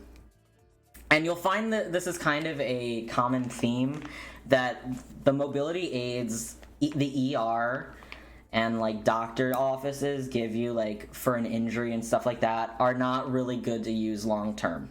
You need something custom long term if you don't want to disable yourself further or hurt a further part of your body. I only had to use them once after a sprained ankle. Yeah, they hurt. So I will say, these crutches in the middle here, these pink crutches, if you can see them, I hope they can see them here. These pink crunches here. Crunches! Oh my gosh, can I talk? These pink crutches here. Oh my gosh, I've reached 700 followers on Twitch. Thank you guys so much! Thank you! Okay, these crutches right here. These are called smart crutches. I have smart crutches, and I use them to try to walk. So these are smart crutches. Yeah, the smart crutch, my beloved. Smart crutches, I would say, are the best crutches on the market for forearm crutches. And that is another point to make. These are forearm crutches. Forearm crutches. Yes! Thank you guys so much! Thank you. I'm so thankful for all of you. I'm so thankful for the raids. I'm thankful for the support. I'm thankful for you all. Thank you so much. I'm genuinely like, my heart is full. I am warm inside. Yeah, your pits hurt really bad with those ER crutches and these crutches, the under the arm crutches. Giving you, thank you for the pat, and thank you for the congratulations too. Sorry, I can't speak. Anyway, so I will say smart crutches are probably the best crutches, forearm crutches on the market because you can adjust where, it is. Like this here can be lower here and can look more like this. Or it can be high and can be completely horizontal. It's very supportive of your forearms and your body. I will say this is the best for wheelchair users with weakness in their legs and their lower body. This is the best crutch, I would say, to work on any type of strength work or walking in general. I use them. They're really, really awesome. I will say they are on the expensive side, which is sadly common for really good mobility aids, which really sucks. However, these are just really good. I'd recommend them for people that need forearm crutches. They have padding also in here. And they go around the forearm. And there's always an opening here. This is something I really want to emphasize because this is one issue that I see people, specifically able-bodied people, draw crutches wrong, forearm crutches wrong. They put it like all, instead of like having that opening there, they put it as a circle. Like, you know how this is as a crutch, it needs an opening here to be able to fit the arm in. Here. But oftentimes, for some reason, able-bodied people decide to close it. You want them open to be able to put your arm in and out of it.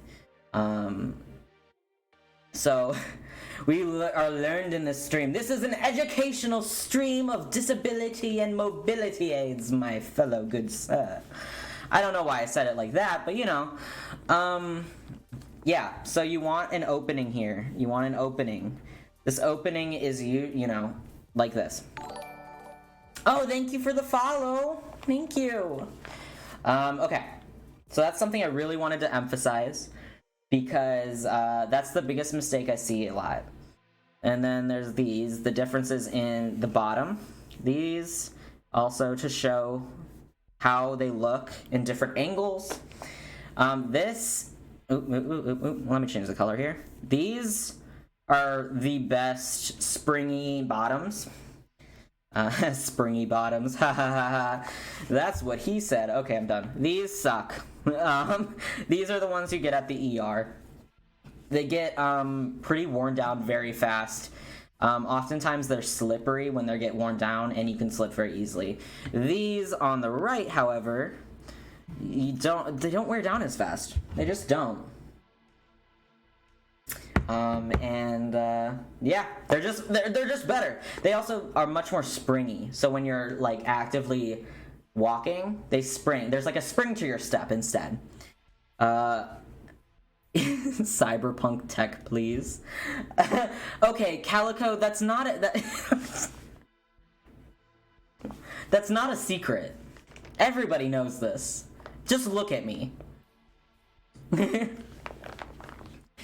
What was this? What was this in the chat? Let me see this really quick. Okay. You guys are funny. Okay. Let's move on to the rollators because I feel like it's pretty self-explanatory for the forearm crutch. They are on your forearms. They don't go higher than your elbow. And they don't go by your elbow too, because you want to remember that like the elbow creases. That would be super uncomfortable. Okay.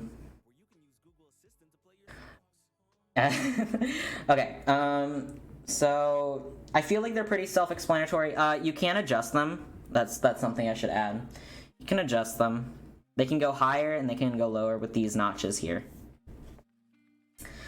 These are pediatric ones. I'm gonna say that. Pediatric ones. And they're small. They're tiny baby ones. Okay, let me move on to rollators. These are a lot easier than the wheelchairs. I had a lot of facts about the wheelchairs because they're so customized for the person. And I'm not saying that crutches aren't customized, because there are different sizes. There's extra small, small, medium, large, extra large. Especially with smart crutches specifically, they do have that sizing chart. But other than that, that's pretty much the only customization, besides maybe like personal customization, like if you want to have a different color or something like that, you know? Yeah, so we're gonna move on to rollators, and rollators much better than walkers. This is a personal preference of mine. I fucking hate walkers, okay? I hate them with a passion. I hate them. I hate them. I hate them. I hate them. I hate them. I hate them. I know that sounds very negative of me, okay? I know this. I know. I'm being a negative person right now. They've never helped. They've never helped me. Personally. If they helped you, however, I'm very glad. Rollators are like the upgraded versions of walkers, where they're much better. They're much more mobile, and they're much better to propel. Because you have to, oftentimes with walkers, you have to like lift them up. You know what I'm talking about? You have to like lift them up every step. You have to lift them up. But with walkers, you can just go, fuck my life. You can just go forward. Sorry about that. You can just go forward. Don't be dissing walkers. My great grandmother used one, and I'm half convinced she could have used it as a murder weapon. That's why I'm dissing them. The people that use walkers, literally, I 100% believe they could use them as murder weapons. Every single one of them. Yeah, I feel like walkers are more inefficient than rollators. Rollators are like, I feel like the upgraded version of a walker. You get walkers in the ER or in the hospital for hospital stays if you have knee issues, if you get surgery done. There's so many reasons why you'd get a walker. It's for stability, you know? Thank you so much for the follow. Okay, so let's talk about rollators. Boop, boop, boop, boop, boop. Boop, boop, boop, boop, boop, boop. They're tired of the walkers, yeah. I'm sorry, I'm creating a stigma against walkers. I shouldn't. There should not be a stigma against any mobility aid. Okay, this is for real. Whatever mobility aid that helps you is great. And I am so glad that you can have a mobility aid that helps you. That is a very genuine and real statement. That is not sarcasm. I am genuine. If a mobility aid helps you, I am so glad it helps you. Genuinely. Can you talk about why you shouldn't put tennis balls on the bottom of canes at some point? Yeah, I will. That'll be the next page, because that's my cane page. Don't use a rollator as a wheelchair though. Yeah, no. Okay, let me zoom in a little bit. Let me get these puppies out. Okay, so rollators are basically, you walk with them. You walk forward with them. They are built specifically so you can put your full weight on these. Yeah. So they're built specifically so you can put your full weight, but not like your full upper weight. So you can put as much needed weight and stability on them as you possibly need. You do not want to sit and roll in them though, because they don't roll very well. Their wheels are not.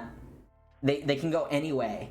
The wheels are like 360 wheels, so they can go pretty much any way. And it can be very dangerous. You can break your neck and it would be bad. I do not, if you've already broken your neck, I don't think you want to break it twice. So yeah, I do not recommend using it as a wheelchair. It's very, very dangerous. However, if it is stopped, you are completely okay to sit in it. That is what this is for. The seat is for sitting, but you can only sit in it if it's stopped. You don't want to move in it if you're sitting in it. It can be dangerous, but if you're sat, yay!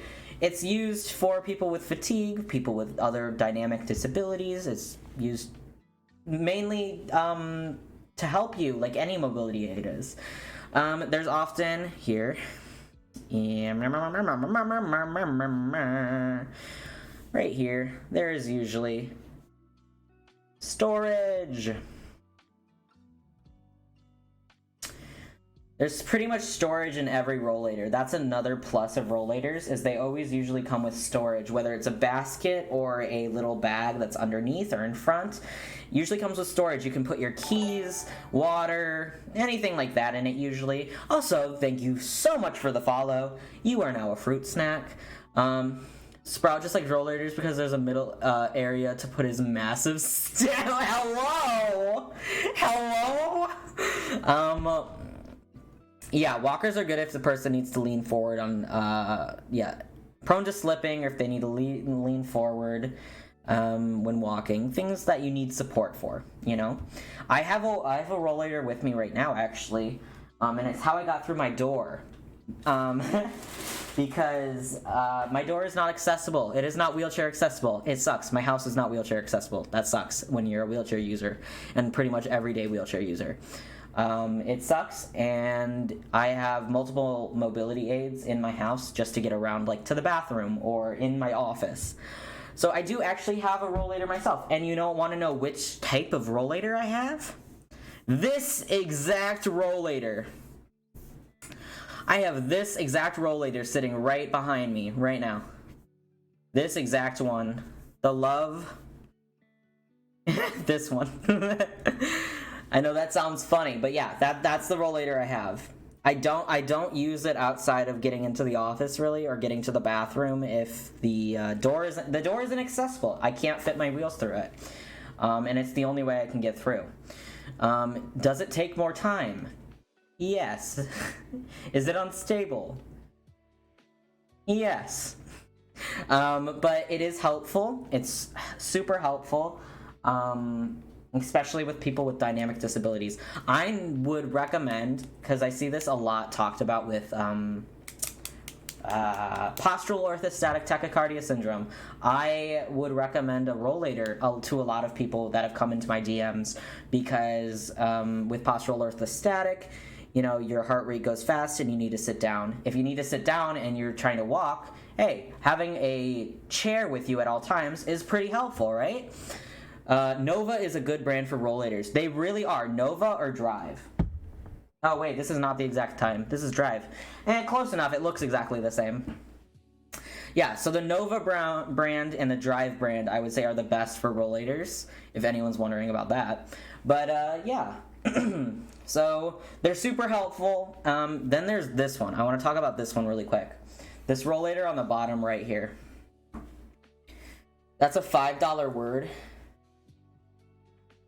Yeah, okay. So this rollator here is a pretty different one, and it's there's an attachment here, right? This is the attachment that you see. And this attachment is specifically to help tall people that need to stand upright and they can't, like, bend over. It's so they can support their upper body and put their weight on it and lean forward just a bit without putting their entire body forward, where they could potentially fall forward, they can potentially hurt their back, things like that. So it's an extension to basically be completely upright. So a person would be like this. Okay, not like that. And then, you know, they'd be like that. I know this is bad. This is bad art. I'm a better artist than this, but it's tips and tricks right now, guys. It's not the actual art. You know what I'm talking about? I would learn to decide just to give you the accessibility you deserve. Thank you. At least there's no stairs in my house. I did used to have stairs in my house, and I would have to literally crawl up and down them on my butt or on my stomach to get up and down them, which was incredibly embarrassing. But, you know.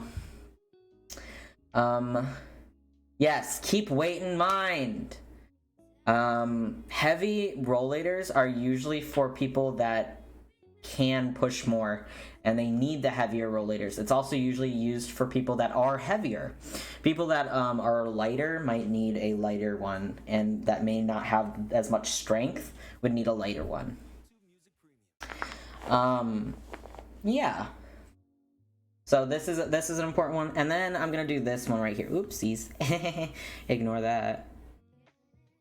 And then there's this one right here. This select, my goodness. Okay. This one, oop. Thank you so much for the follow. Oh, I also forgot to hydrate. Let me hydrate really quickly. I'm so sorry for missing a hydrate.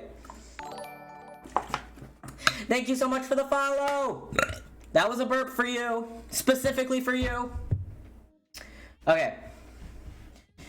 This one right here, this is a pediatric walker. So I'm gonna put that here.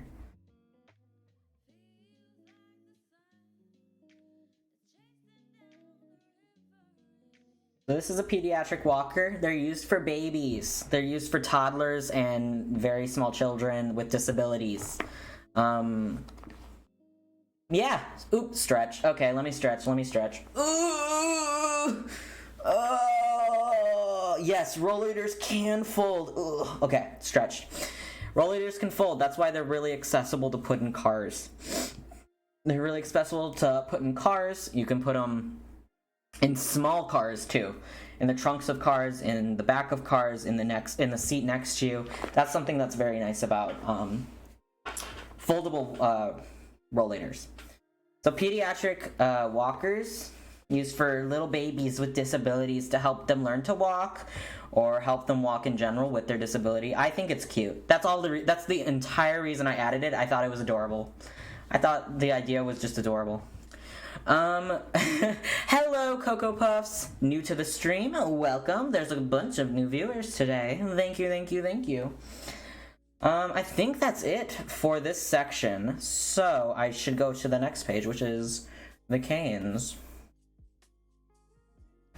I think little babies with walkers are very cute. Okay, cane section. Okay, here's the section of canes. And I'm gonna get... Okay. New color! Oof, let me stretch again. I just need to stretch. Not because anyone told me to, I just need to. Okay, with canes, there's a bunch of accessibility options. I think canes are one of the most customizable accessibility aid and mobility aid there are on the markets. I would say that finding a really cool looking cane is easier than finding a very cool looking rollator. Depending on what your definition of cool is. I think all of them are cool, but you know. I'm saying like, you know,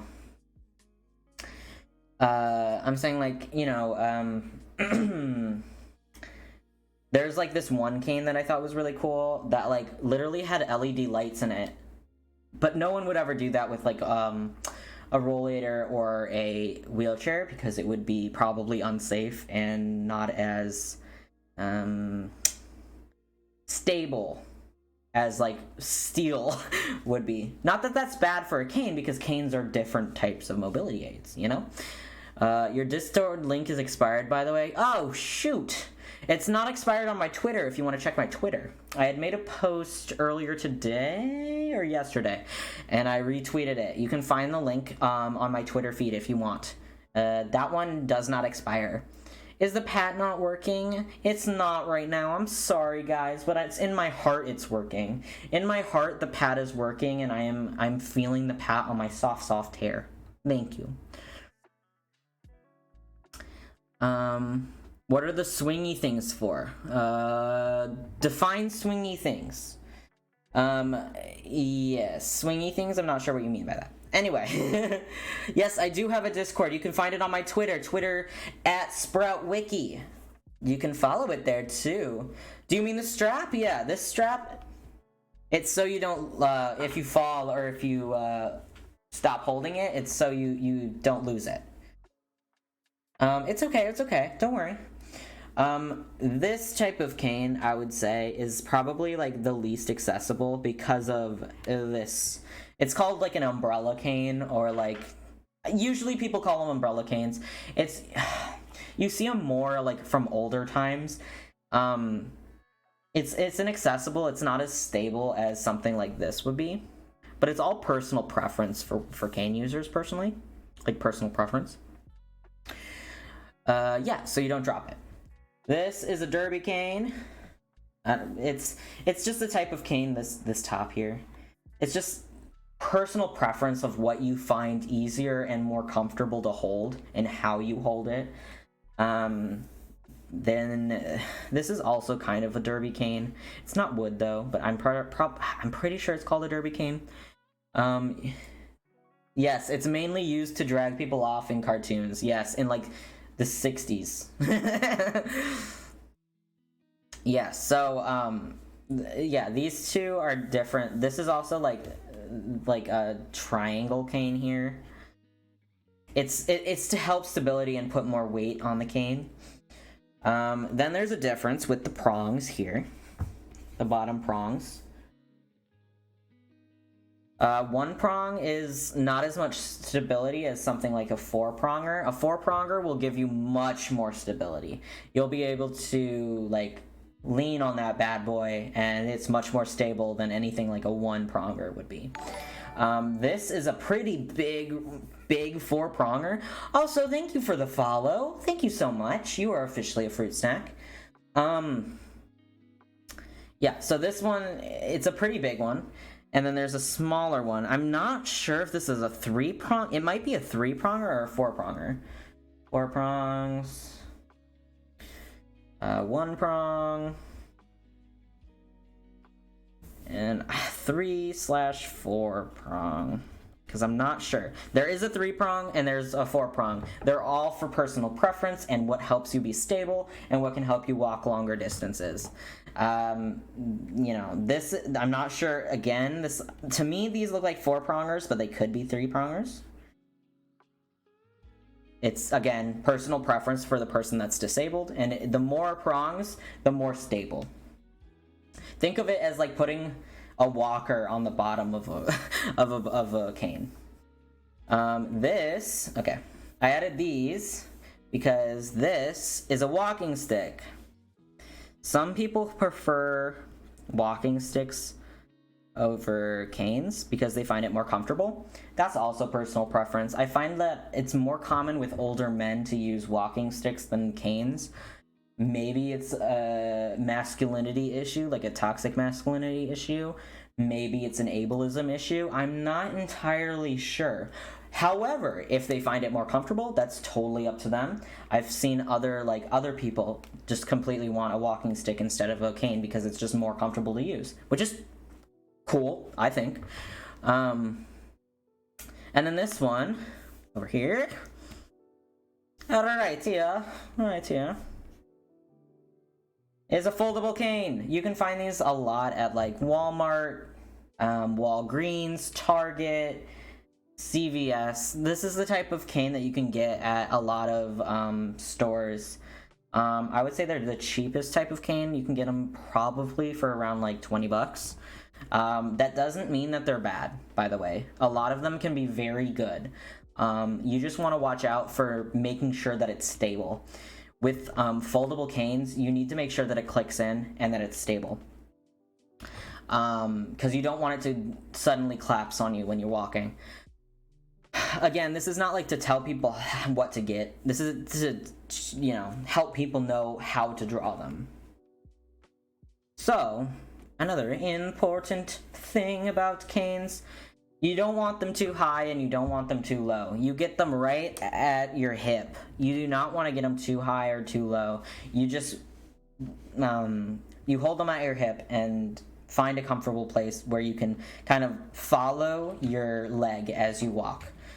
So when you draw someone, you don't want it to be too low or too high. Okay. And these are called white canes, and they're for people with sight disabilities or eye disabilities, seeing disabilities. That's the word that I was looking for. They're used with blind people or people that have,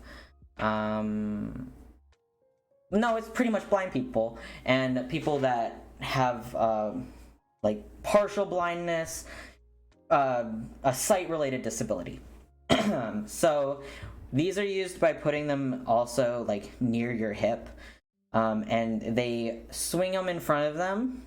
Not swing. It's hard to describe. I would look up a video of it to make sure there's steps, to feel the ground, and stuff like this. You want to remember with these specifically, yes, vision impairments. Thank you. That's the word I was looking for. You want to remember with this that you don't want them to accidentally like stick it in their stomach too, because that's a very easy thing to do with these types of canes if you don't use them properly. And they usually have something on the bottom of them like this little bulb here. Yeah, this little bulb here, it's to help with texture, to help know if something's in front of them, to know if something's in like a step or a person, you know. Super helpful. Yeah, it's such a misconception, like, that for some reason people believe that like every blind person wears glasses, which is just not true. There's a lot of people that are like blind that do not wear glasses or sunglasses, I mean, because they don't need to. And then there's also specific sight-related impairments and disabilities that require sunglasses because of light being very like what's the word? Light is very like harsh on their eyes, basically. It can hurt their disability and cause it to worsen. Thank you for the follow, guys. You guys are so sweet. Yeah, so that, I will say, is the end of the tips and tricks section. Now, you guys, hello. Now, you guys, I will show you how I personally draw a wheelchair. And, how you can use reference with it. Here, let me get a new. So now I need to relax because I'm like all tensed up, right? Okay, so let's see here. We're gonna draw a manual wheelchair, and this is how I draw it, okay? So first I usually start with the person. Which is it's usually people don't think to start with the person for some reason, and it's just a personal preference of mine. I like to draw them sitting first because it helps know exactly where the wheelchair is gonna land. So I'm gonna just draw guidelines first because I'm not one of those artists that can draw right off the bat. I need a little, you know. So, now that we're done with the tips and tricks section, does anyone have any questions? Or, yeah. I hope that was helpful for you guys. That's too big. Or is it? Nah, that's fine.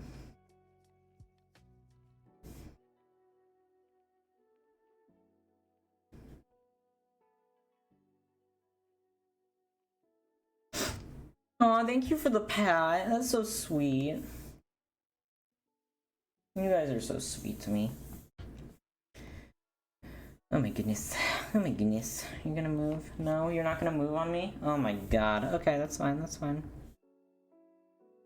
Wear the poop hat? Nuh-uh. You gotta do the redeem for the poop hat. Sorry.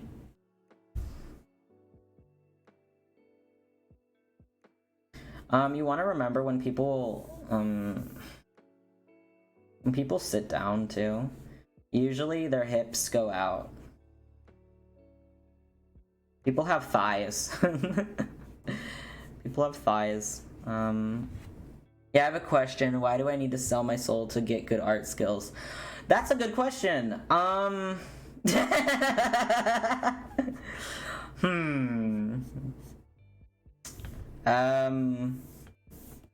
Not sure. Why is this not working? Oh my goodness.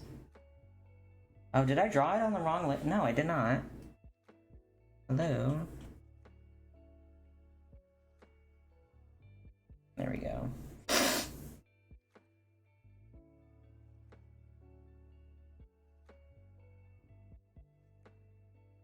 So you can tell, like, I do a lot of, like,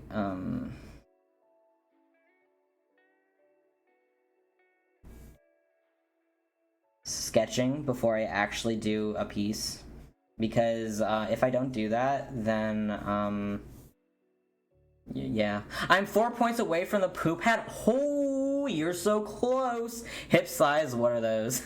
Can you post your Discord link on Instagram? I don't have a Twitter and I really don't want to download it. I can try, yeah. I can do that after stream. Hydrate. Okay, Sir Flower, I will hydrate for you. Ah, yummy, yummy, yummy, yummy, yummy. Okay. So, for some reason, my touchscreen isn't working on my Cintiq, which is really making it hard for me. Anyway, I'm just gonna show you the sketch I usually do for wheelchairs.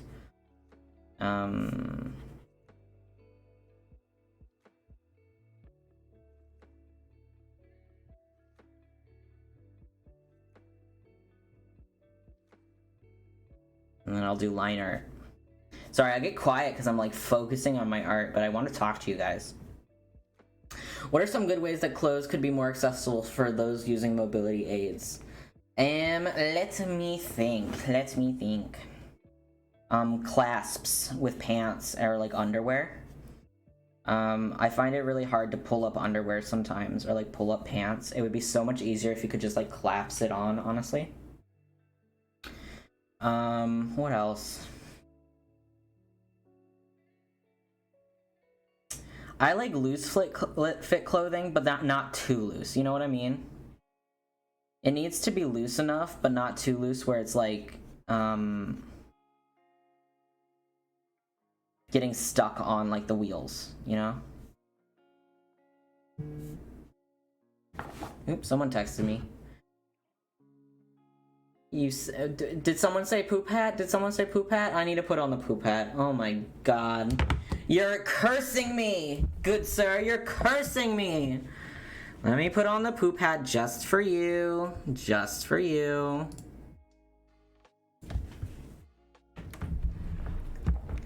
This poop hat is just for you. I hope you enjoy it when it lasts. Oops, that's too small.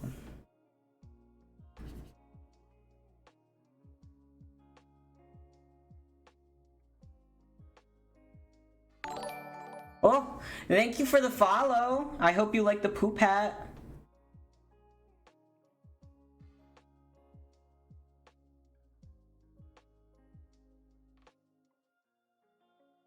Haha, poo-poo. I also don't wear long dresses because I don't want to trip on my dress if I get caught below my cane. That's a good point. I don't wear dresses personally, but that's a good point that I never really thought of.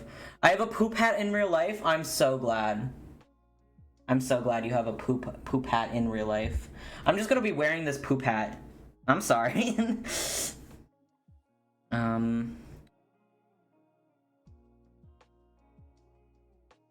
This is royalty-free music, apparently. If it's not, and I'm being cursed right now, and it's actually not, well, rip to me, I guess.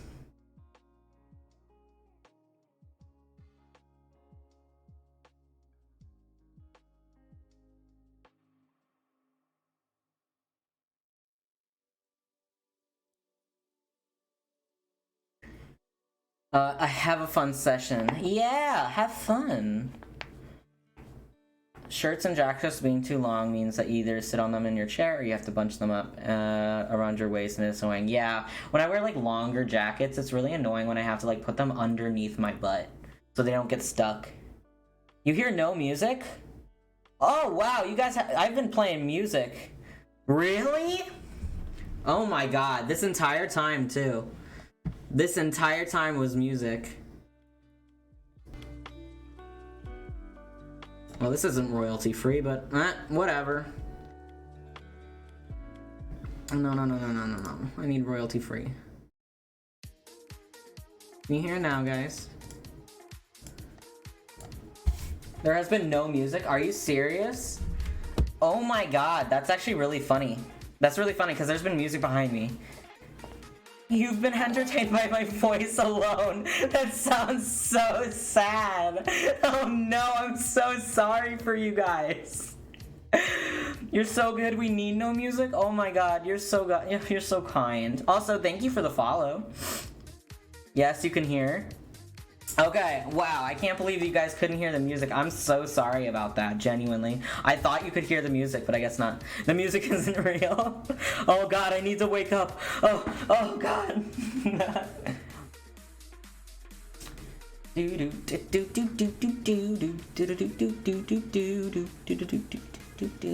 No, I like dry salmon as a pen. So, should I just draw myself in the wheelchair? Is that what you guys would like to see?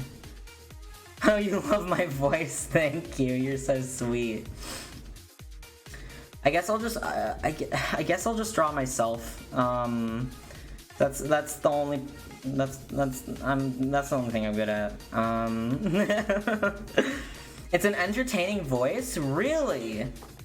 Really? That's interesting. I never knew my voice was entertaining. That's nice though. I'm glad it is. Hehehe, thank you.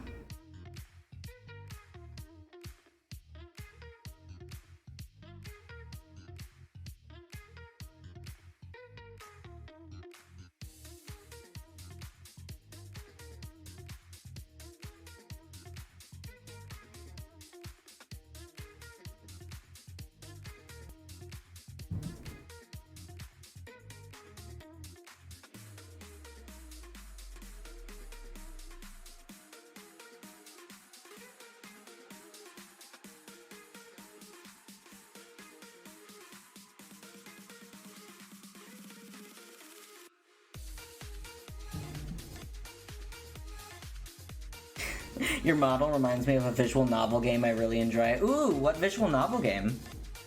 That's interesting.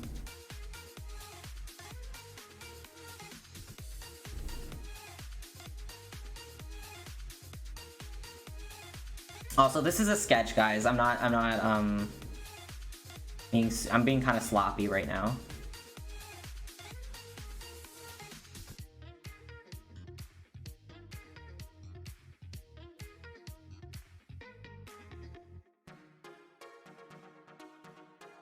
It's called Our Life Beginnings and Always. Ooh, I've never heard of it. It sounds cool though.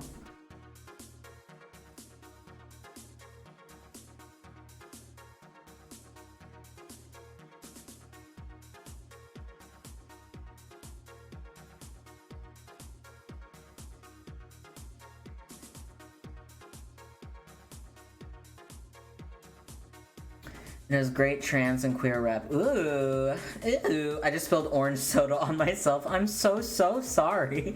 I hope you guys like my poop hat, by the way. I'm keeping it on for you guys. What are your hobbies? Oh, my hobbies. Let me think about that. Video games. Streaming is a hobby, I suppose. I like watching anime.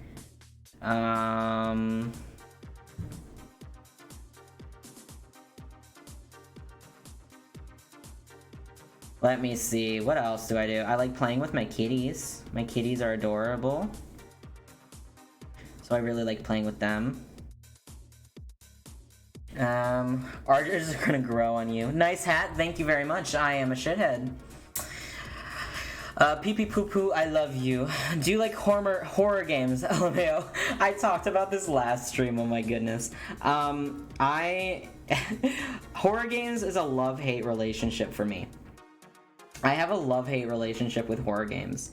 Because, while I like the concept of horror and a lot of I've watched a lot of horror movies and stuff like that, I have a very hard time actually playing horror games, because I have syncope seizures. So whenever I pass out, and whenever I pass out is when my heart rate gets too high, I experience seizure-like symptoms. They're syncope seizures. It's hard to explain. And so when I get too scared, sometimes I can pass out. So if I get too scared about a horror game, I redeem stretch. Ooh, Oh, a kitty reveal. I kitty revealed on Twitter, guys. I kitty revealed on Twitter. Soupsy Poopsy and Princess Smokies. They are my babies. My absolute sunshines of my life.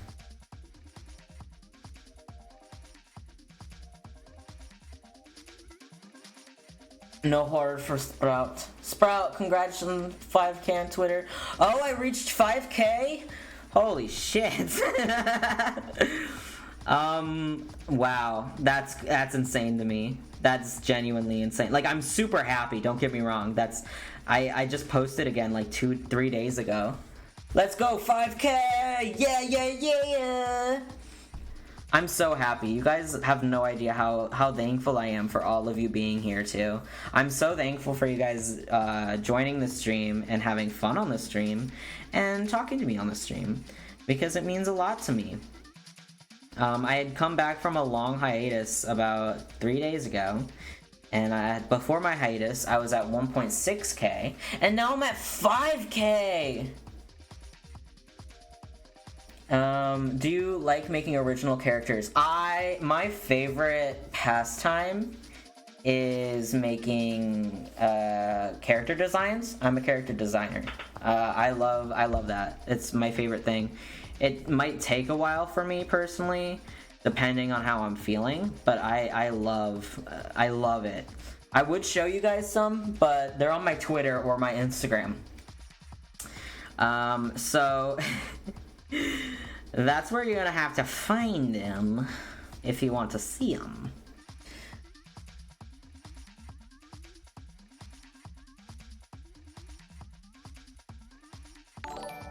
Whoop, whoop, whoop, whoop.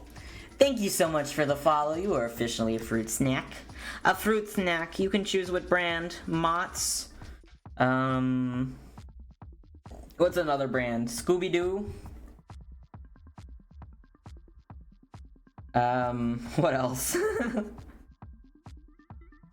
Do Mott's, Scooby-Doo,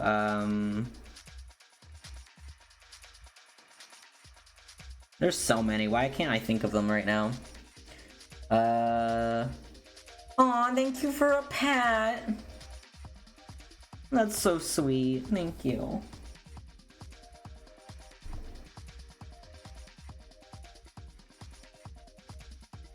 I'm so shaky today too because I had a biopsy yesterday, and I don't know if you guys know what a biopsy is, but they take a part of your like skin or muscle or whatever,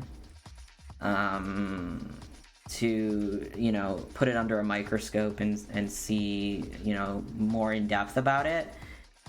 I had a biopsy yesterday, and so they basically like hole punched 3 holes in my leg to see some nerves.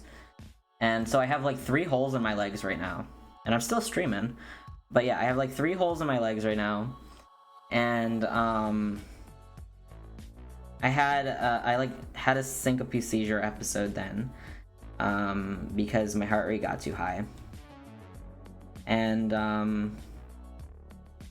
it was freaking annoying. And so my right hand right now, which is like my drawing hand, which I haven't really drawn in a while. Like I have and I haven't. But my right arm is like pretty sore from like seizing, and it probably whacked against something when I was unconscious, which sucks. Yeah, so right now my right arm, which is, you know, what I'm drawing with right now, pretty painful, I won't lie. I'm a little bit of pain. What's your fave character of all time? In any franchise ever? Sprout is a certified snack. Oh, you guys are so sweet. What the hell? I'm a snack? I'm a snack. Favorite character of all time, huh? That depends. I want to know, like, what, like, do you care what franchise or anything? Does it have to be, like, a character everybody knows? Or, like, we're all fruit snacks, of course we're sweet. Exactly. Oh my god, you're so right. Okay, let me think. Favorite character of all time. Rated with a party of 26. Thank you so much! What? You're so sweet. Thank you so much. Hello, Raiders. Hello. I just spent the last, like, 2.5 hours talking about wheelchairs and mobility aids, and now I'm drawing. Oh my god, you guys are so sweet. Hello, hello, hello. Oh, hello. You guys are so sweet. Holy shit. Thank you guys. You guys are so sweet. You have no idea how much this means to me, genuinely. Oh, thank you so much for the follow. You are now officially a fruit snack. And like, who said that earlier? Who said that earlier? And like that means you're now sweet like a fruit snack. Yes, Nano. Hello, hello, half bro. Hello. Thank you so much. You're so sweet for rating. You're so sweet. What the hell?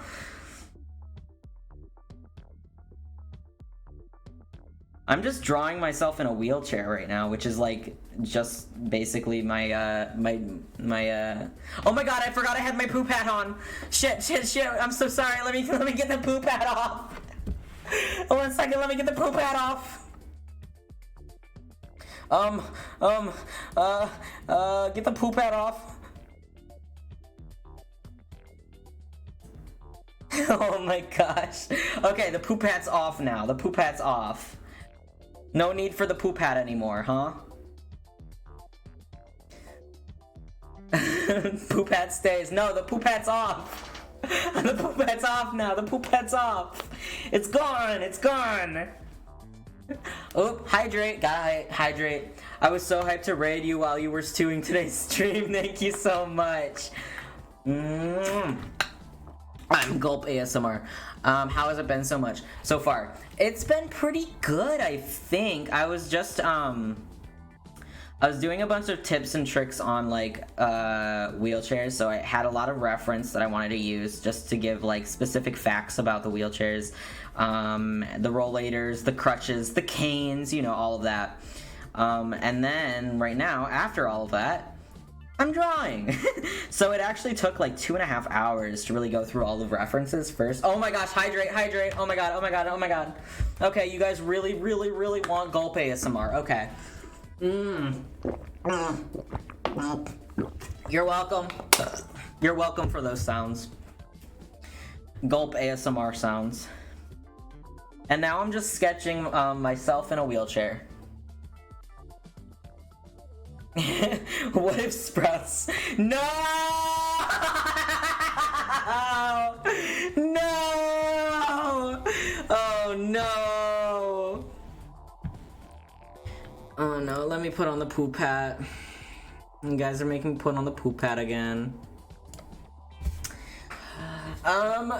Clipped. Did you make your VTube figure yourself? No! Well, I made the design, okay? I made the design. However, my model artist is Oribits on Twitter. I have them linked in my bio on Twitch as well, if you would like to see them. He's very awesome, he's very cool, he's very epic. And he also made my half-bros art model, which is also super epic, in my personal opinion. Yeah. So the poop hat stays on during sex. Okay, I'm sorry. Let me get. Okay, I'm done. Can't agree. But yes, I was able to design my character myself, which took about like, I don't know, a couple months, because I wasn't like exactly like, I didn't know what I was going to do. And then I commissioned. Yeah.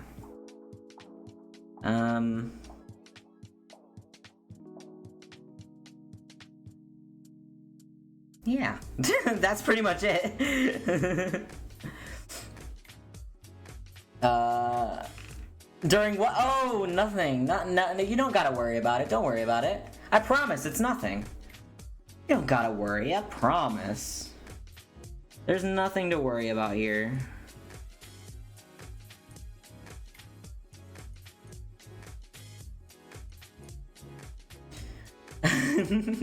Calico, I'm looking at you, and I can't even call you your new name. Rudeness. I need to get an income so I can throw money at you. I mean, if you so choose. I kind of made myself thick here. That was my mistake. Yeah. Oh well.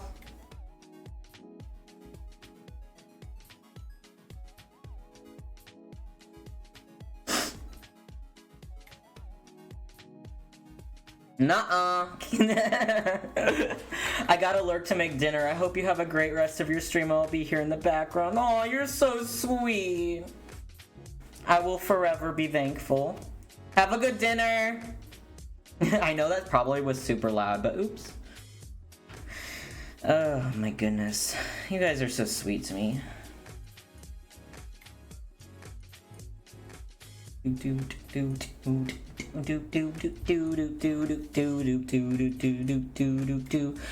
Thick sprout. I'm thick now. Hey yo.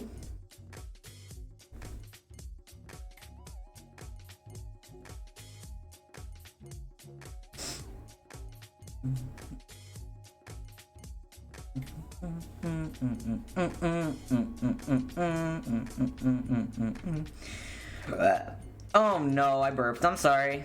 Burp count is like freaking 15 at this point. Let's be real. I've been burpy today for no reason. It's probably those stress farts before stream. I'm sorry, that was inappropriate. I was so stressed, you guys. You have no idea. I was genuinely like freaking out before stream. I don't know even why. I was like, oh my god, is everyone gonna hate me this stream for no reason? Though I do have like anxiety, so... Oh, be quiet, you. You're on timeout.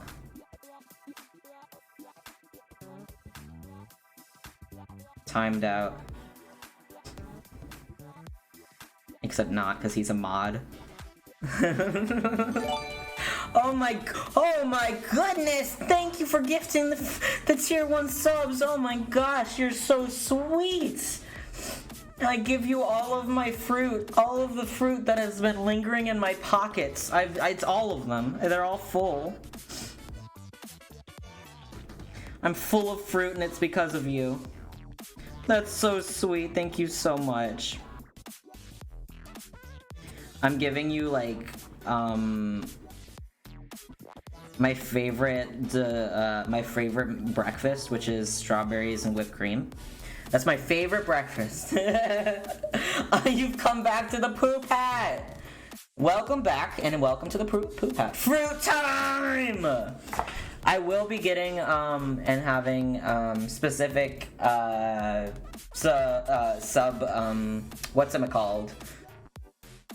Sub button thingies. You know what I'm talking about, right? Later on, I just have to, you know, get them. And I'm poor. So, you know, being able to VTube costs some money sometimes. So I very much thank you so much for the sub. It genuinely helps me a lot. I appreciate it so much. Badge, thank you. That's the word. Badge. Exactly, yes. Badge. Why couldn't I think of that word? My brain is dead after trying to like, I get not even like teach, just like try to give some facts about wheelchairs, and now my brain's like, I don't know what things are actually, because it's slow and I'm slow. This music kind of slaps, in my personal opinion. Words are hard. You're right. Words are really hard. This is so hard without a touchscreen, guys, too. And it's not looking too bad, I think. It's definitely like stylized, you know, because I have a style. Do do do do do do do do do do do do. Sometimes when I talk a lot, I need to buffer up. Words are hard. Yeah, I don't know if you guys have noticed, but whenever I start talking too much and my brain goes faster than my words, I'm like, because like that's the only way I can really like restart. It's like restarting the Sprout. Like a lawnmower, except you just restart it. That's so weird. Oh, hydrate. Hydrate, hydrate, hydrate. Thank you so much. Gulp ASMR. I call that gas brain go-go's. I'm not sure what that means, but I agree with you, honestly. Whatever it means, yeah, true.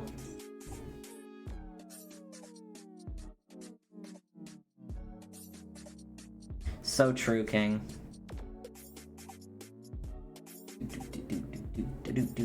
Has stopped responding, please. And that's how it is. We go blah blah blah blah blah in the Sprout fruit snack family. What does a fruit salad do? You mean the redeem thing? Well, you have to redeem it to find out.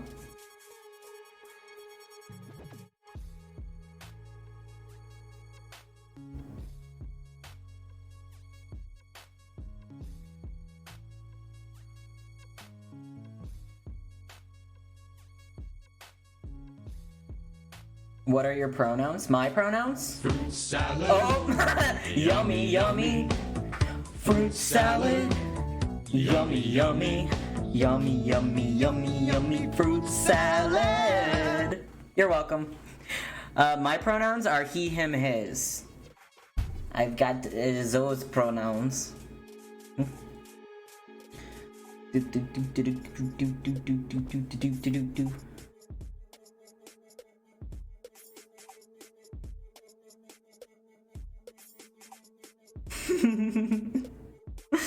I hope you liked the fruit salad. Let's go! My pronouns are fruit salad. Yummy, yummy. That's what my pronouns are. Fruit / salad, yeah.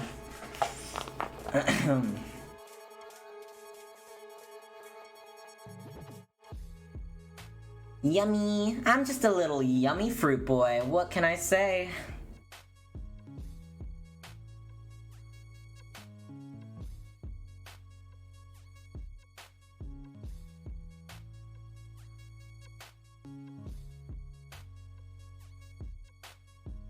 New gender just dropped. It's called fruit salad.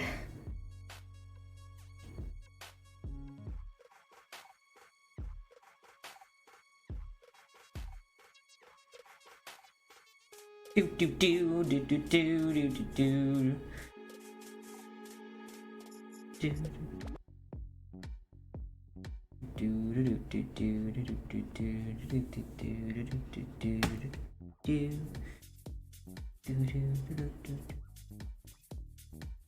Yeah, so when I draw wheelchairs, I like always draw the person first. And I know that may seem weird, but it's the best way, personally. It's the best way to just fit the wheelchair perfectly to the person. Because otherwise I feel like, I don't know, otherwise I feel like it just never fits right if I draw the person in the wheelchair first, like the wheelchair first. And I also always see the person first, and that's not to say that I don't see the wheelchair, because obviously I'm a wheelchair user, but you know. Yeah. I was bragging to my GF that I can draw wheelchairs now thanks to you. Aw, that's so sweet. I'm glad that you're able to.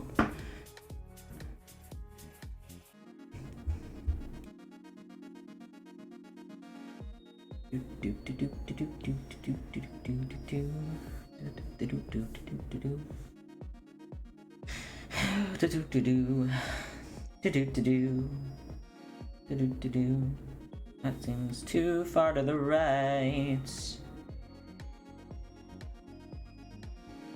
My drawing, I like all of a sudden I forget how to draw when I'm on stream. I feel like my drawings are like 10 times worse on stream. Also, thank you for the follow. It's like real life. Person first, chair second. Yeah, pretty much, honestly. That's my pattern. And, whatever helps you the most with drawing, I would say, you know, go for it. Also, thank you for the follow. Yeah, I feel like my art suddenly declines. What's up? Oh, yeah, okay.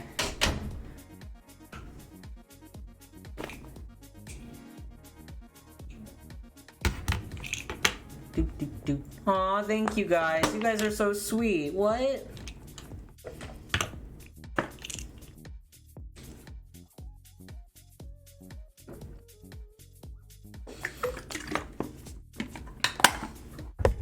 Sorry, I had to take my meds. You're welcome. It's a burp.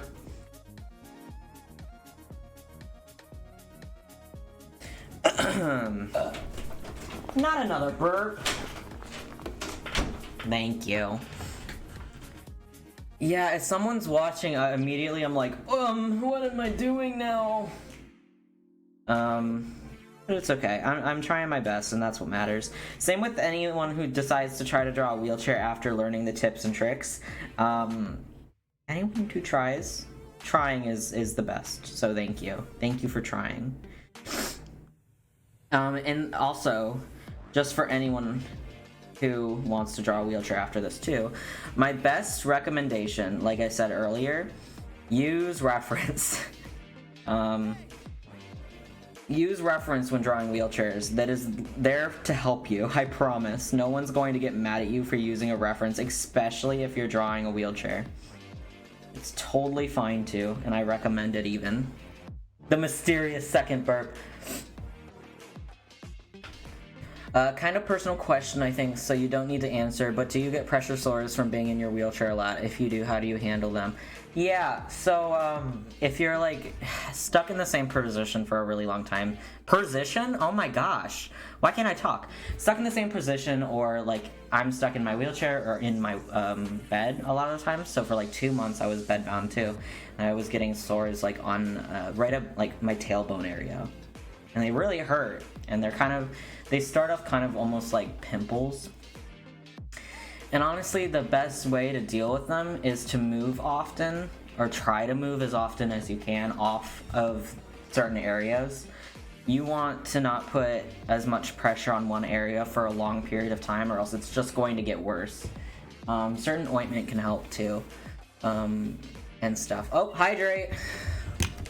I need to learn how to draw a cane so I can draw an accurate... Position. Yeah. I answer personal questions, not all the time if they're too personal, but I'm pretty open about disability in general. I try my best to destigmatize a lot of, like, quote unquote nasty aspects of disability. So, like, I will talk about pissing my pants on stream because that's an aspect of disability that is so stigmatized. Like, I piss my pants when I pass out a lot of the time. And that's a normal part of disability. A lot of people are incontinent and need to wear, you know, special underwear and stuff. And that's another normal aspect of disability that's so stigmatized for some reason that people love to make fun of it. But people are normal. But yeah, I like to destigmatize disability a lot. So you'll hear me talk about stuff. Is that gross and nasty to you people? Being disabled? Ableist? I'm joking.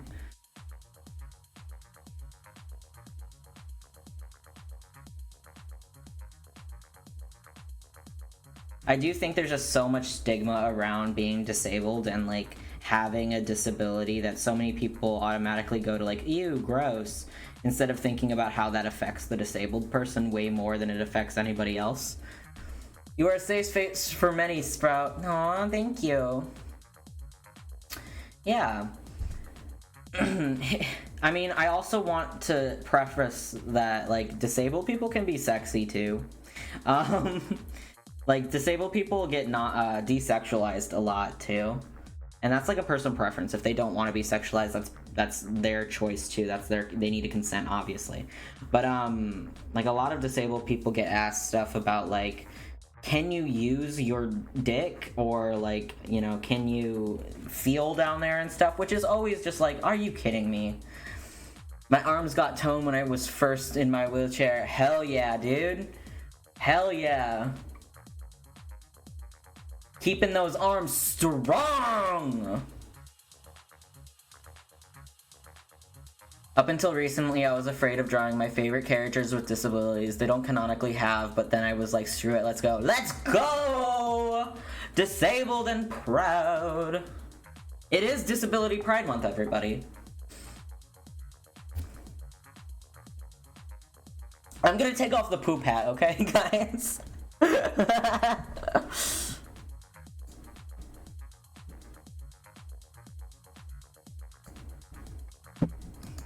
Thank you. Okay, I took off the poop hat. Something I see a lot of people having to ask about people sexualize when they're different. Yeah, and like, I'm gay. I'm gay, so people ask that, and then people ask about if I can, like, you know, feel down there, if I can use stuff, and it's like, I really don't want to answer that because that's none of their business. It's my boyfriend's business, but no one else's. And also, like, it's upsetting a lot of the time when people decide, like, that disabled people aren't, like, fully human, and they, like, almost treat us like pets. Like, we can't possibly have thoughts that are, like, adult or mature, or even, like, just more than, like, goo goo gaga, you know?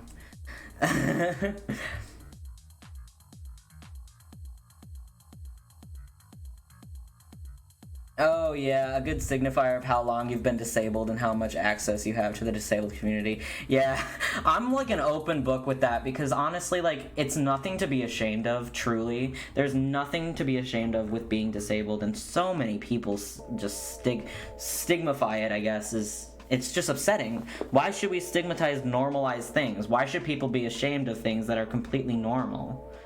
You know, it's not their choice.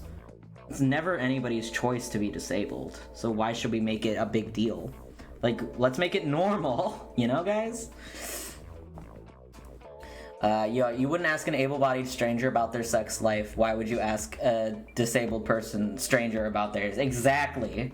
You don't need to know any of that, especially when I've never publicly, like, said anything about it. I don't have, like, a lewd account. I don't have a not safe for work account. Like, I've never publicly been that open about that specifically. Will I be in the future? I don't know, but it would be behind walls, so it would be appropriate, so the minors wouldn't be able to see it, obviously. Aw, thank you. Okay, hydrate. Yeah, people really don't think before they speak, and it's very obvious when you are disabled, because you learn how little of a filter some people have. And some people try to use their own, like, let's say, disabilities to justify their own ableism. Because lateral ableism exists as well, which is like being disabled to another disabled person, or being disabled, being disabled and ableist to another disabled person that may be more, I don't want to say more disabled, but like more oppressed systemically than you are. And you're adding to like that ableist and stigma and stuff. Because I don't like making a hierarchy, obviously. That's not the right thing. Aw, thank you for the sprout. Your eyes keep winking. It's my thick-ass glasses, guys. It's my thicker glasses. Ew, I flipped it. Yeah, I just hope that maybe me being open about it too will help people that have been, I don't know, like newly disabled people. Maybe they'll feel better about it, and maybe people that even have had a disability their entire life but have felt shame, maybe they'll be more open about it too. There's really nothing to be ashamed of when it comes to disability. It's a completely normal aspect of human nature. There has always been disabled people, and it will never be erased. No matter what anybody about this pandemic has said, them able-bodied people about this pandemic have been very rude. Hey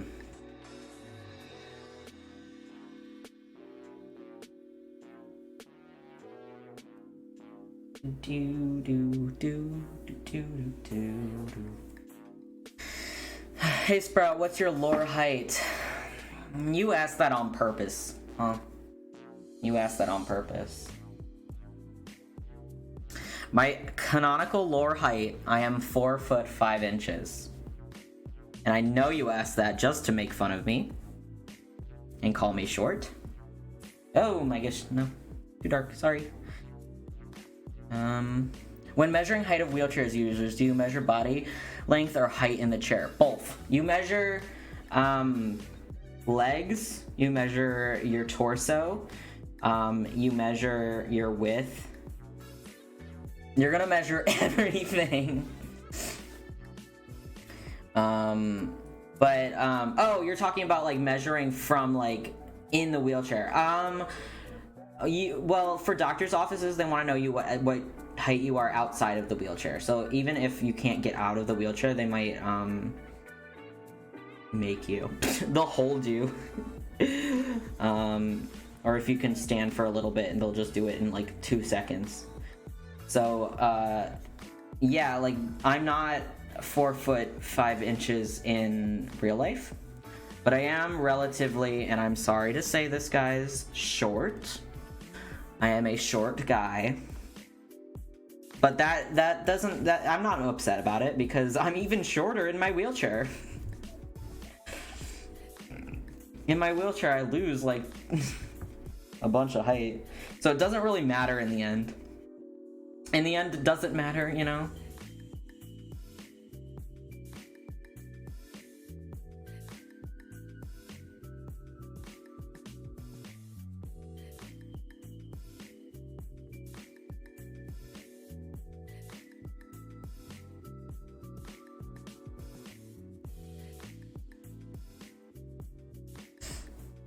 I've been made to get out of my chair for height measurements. Yeah.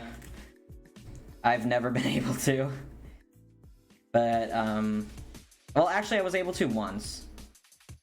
And, yeah. So, in real life, I'm a short dude. I don't know if I should break the immersion and say how tall I am in real life, because, I'm Sprout here.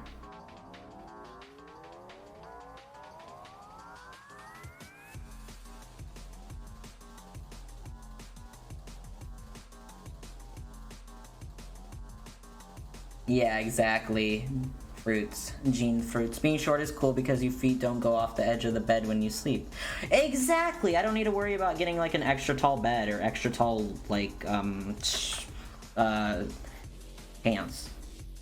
They never go, I mean, like, you know how some tall people, they need to, like, they go up, like, past, or, like, before their ankles? I always need to just roll up my pants instead.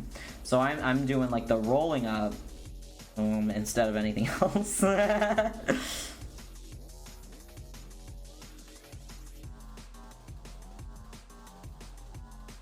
Aw, thank you for the pat. You're so sweet. Oh, hello, Pio. Hello, hello, hello. You guys, you're so sweet. Welcome to the stream. I am currently finishing up this sketch that was an example of how to draw a wheelchair. I'm 5'5", so I guess depends where you are, lol. Are you short? You guys are so sweet. Being in a blanket burrito and tucking it under my feet. Oh, perfect. Fruit salad. Oh my gosh. Pio, you need to stay and do the fruit salad. The fruit salad redeem. I think you'd like it. I think you'd like it. The model currently crying and biting my fist right now. You're so sweet, Pio. You're so sweet. Thank you, thank you. You're so sweet. I love this model. I'm in love with it. I'm so thankful for being able to use it and just everything about it. I'm so thankful for. I don't know if you guys can hear the music. I hope you can, because earlier people said they couldn't before. So yeah. Oh, you guys are so sweet. Thank you for showing up. Obviously, you don't have to stay. I'm thankful. Thank you. I'm thankful for anyone that's just shown up in stream, even just to say hi. You guys are so sweet. Because you are my fruit snacks. That's why you're sweet. Ha ha ha ha ha. Funny joke.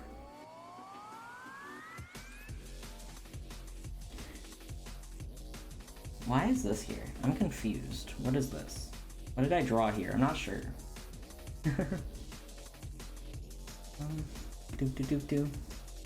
It doesn't sound very pee-pee poo-poo. Yeah, you're right. I need to do the pee-pee poo-poo song. Crap.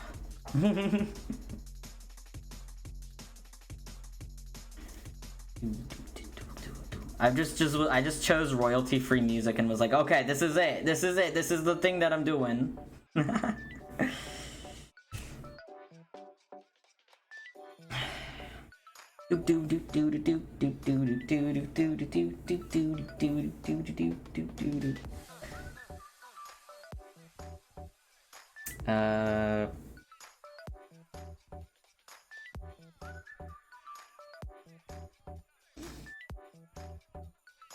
I need to fix the touchscreen on my Cintiq. This stuff is annoying to do without the touchscreen. I wish we didn't have to worry about music copying it right. I know. I really wish we didn't have to worry about that stuff. Because otherwise I would, like, just play the pee pee poo poo song. I did have my poop hat on earlier. Smokey did a huge poop, then hissed at Soups. I'm not surprised.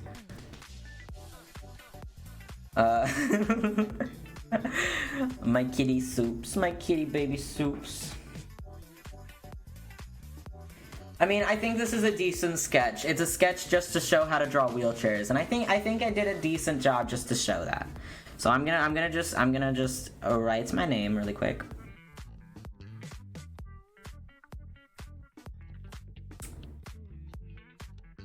Ew.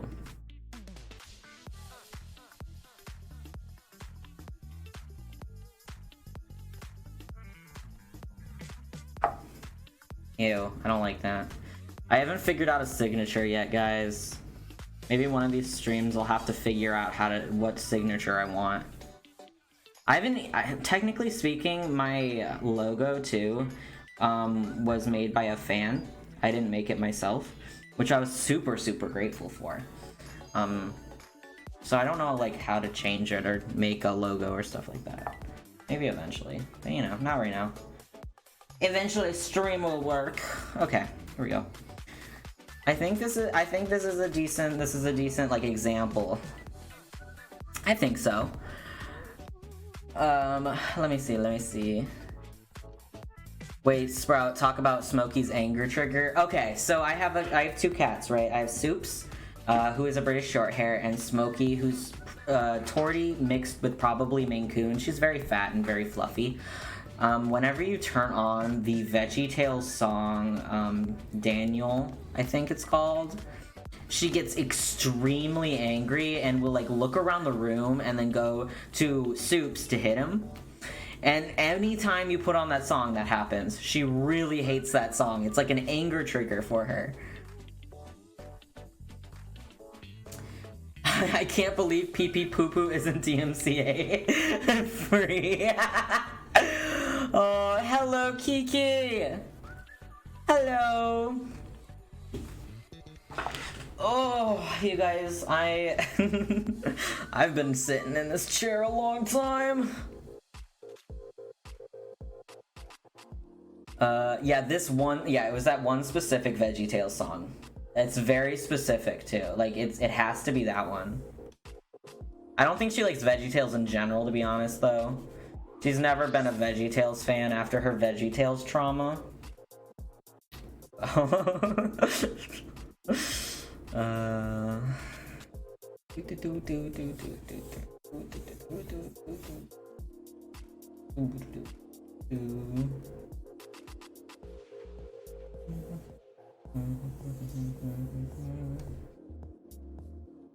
Hi.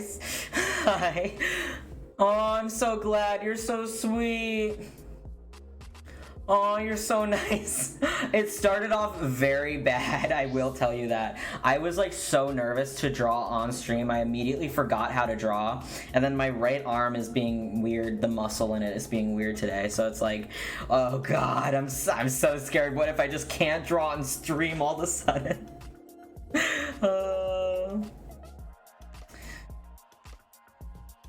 Yeah, it's the song that's like the oh no, what you gonna do? The king likes Daniel more than me. That song. I can't sing more than that. Also, I need to stretch. Also, Kiki, I love your model too. I'm obsessed with it. I remember following you and just being obsessed with your model and your design, and I was like, I have to follow you. Drawing on stream is so hard. I feel like I've just I've ruined people's perception of what I can draw now, because I feel like I've done such a terrible job drawing on stream now.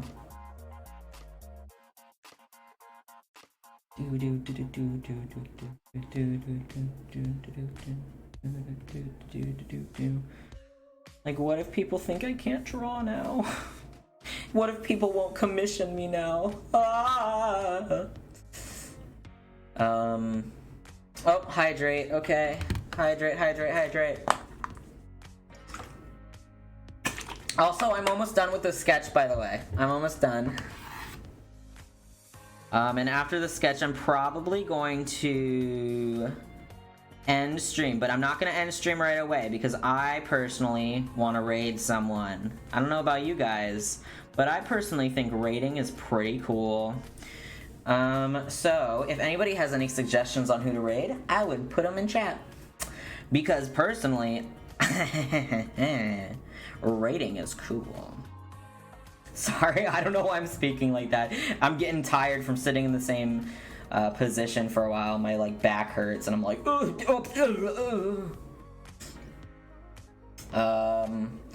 I love when the sprout on your model head wiggles. Thank you. It wiggles every time I blink, I'm pretty sure.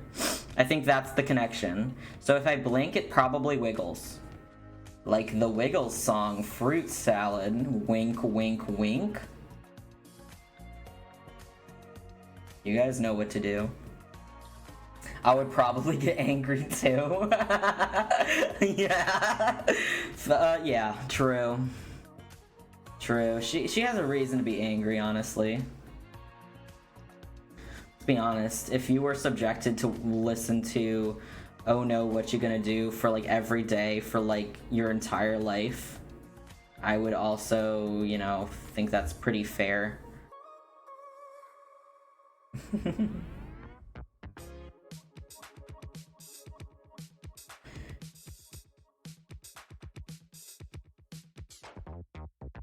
Boom boom boom boom boom boom boom boom boom boom boom boom boom boom boom. Why does it sound like a Ghostbusters song? Am I listening to non-copyright Ghostbusters right now? I hope not.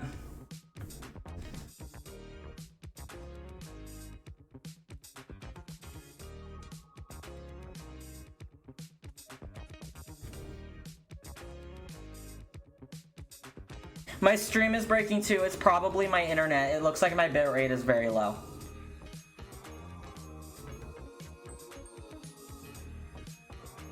I think it's either Twitch or my internet.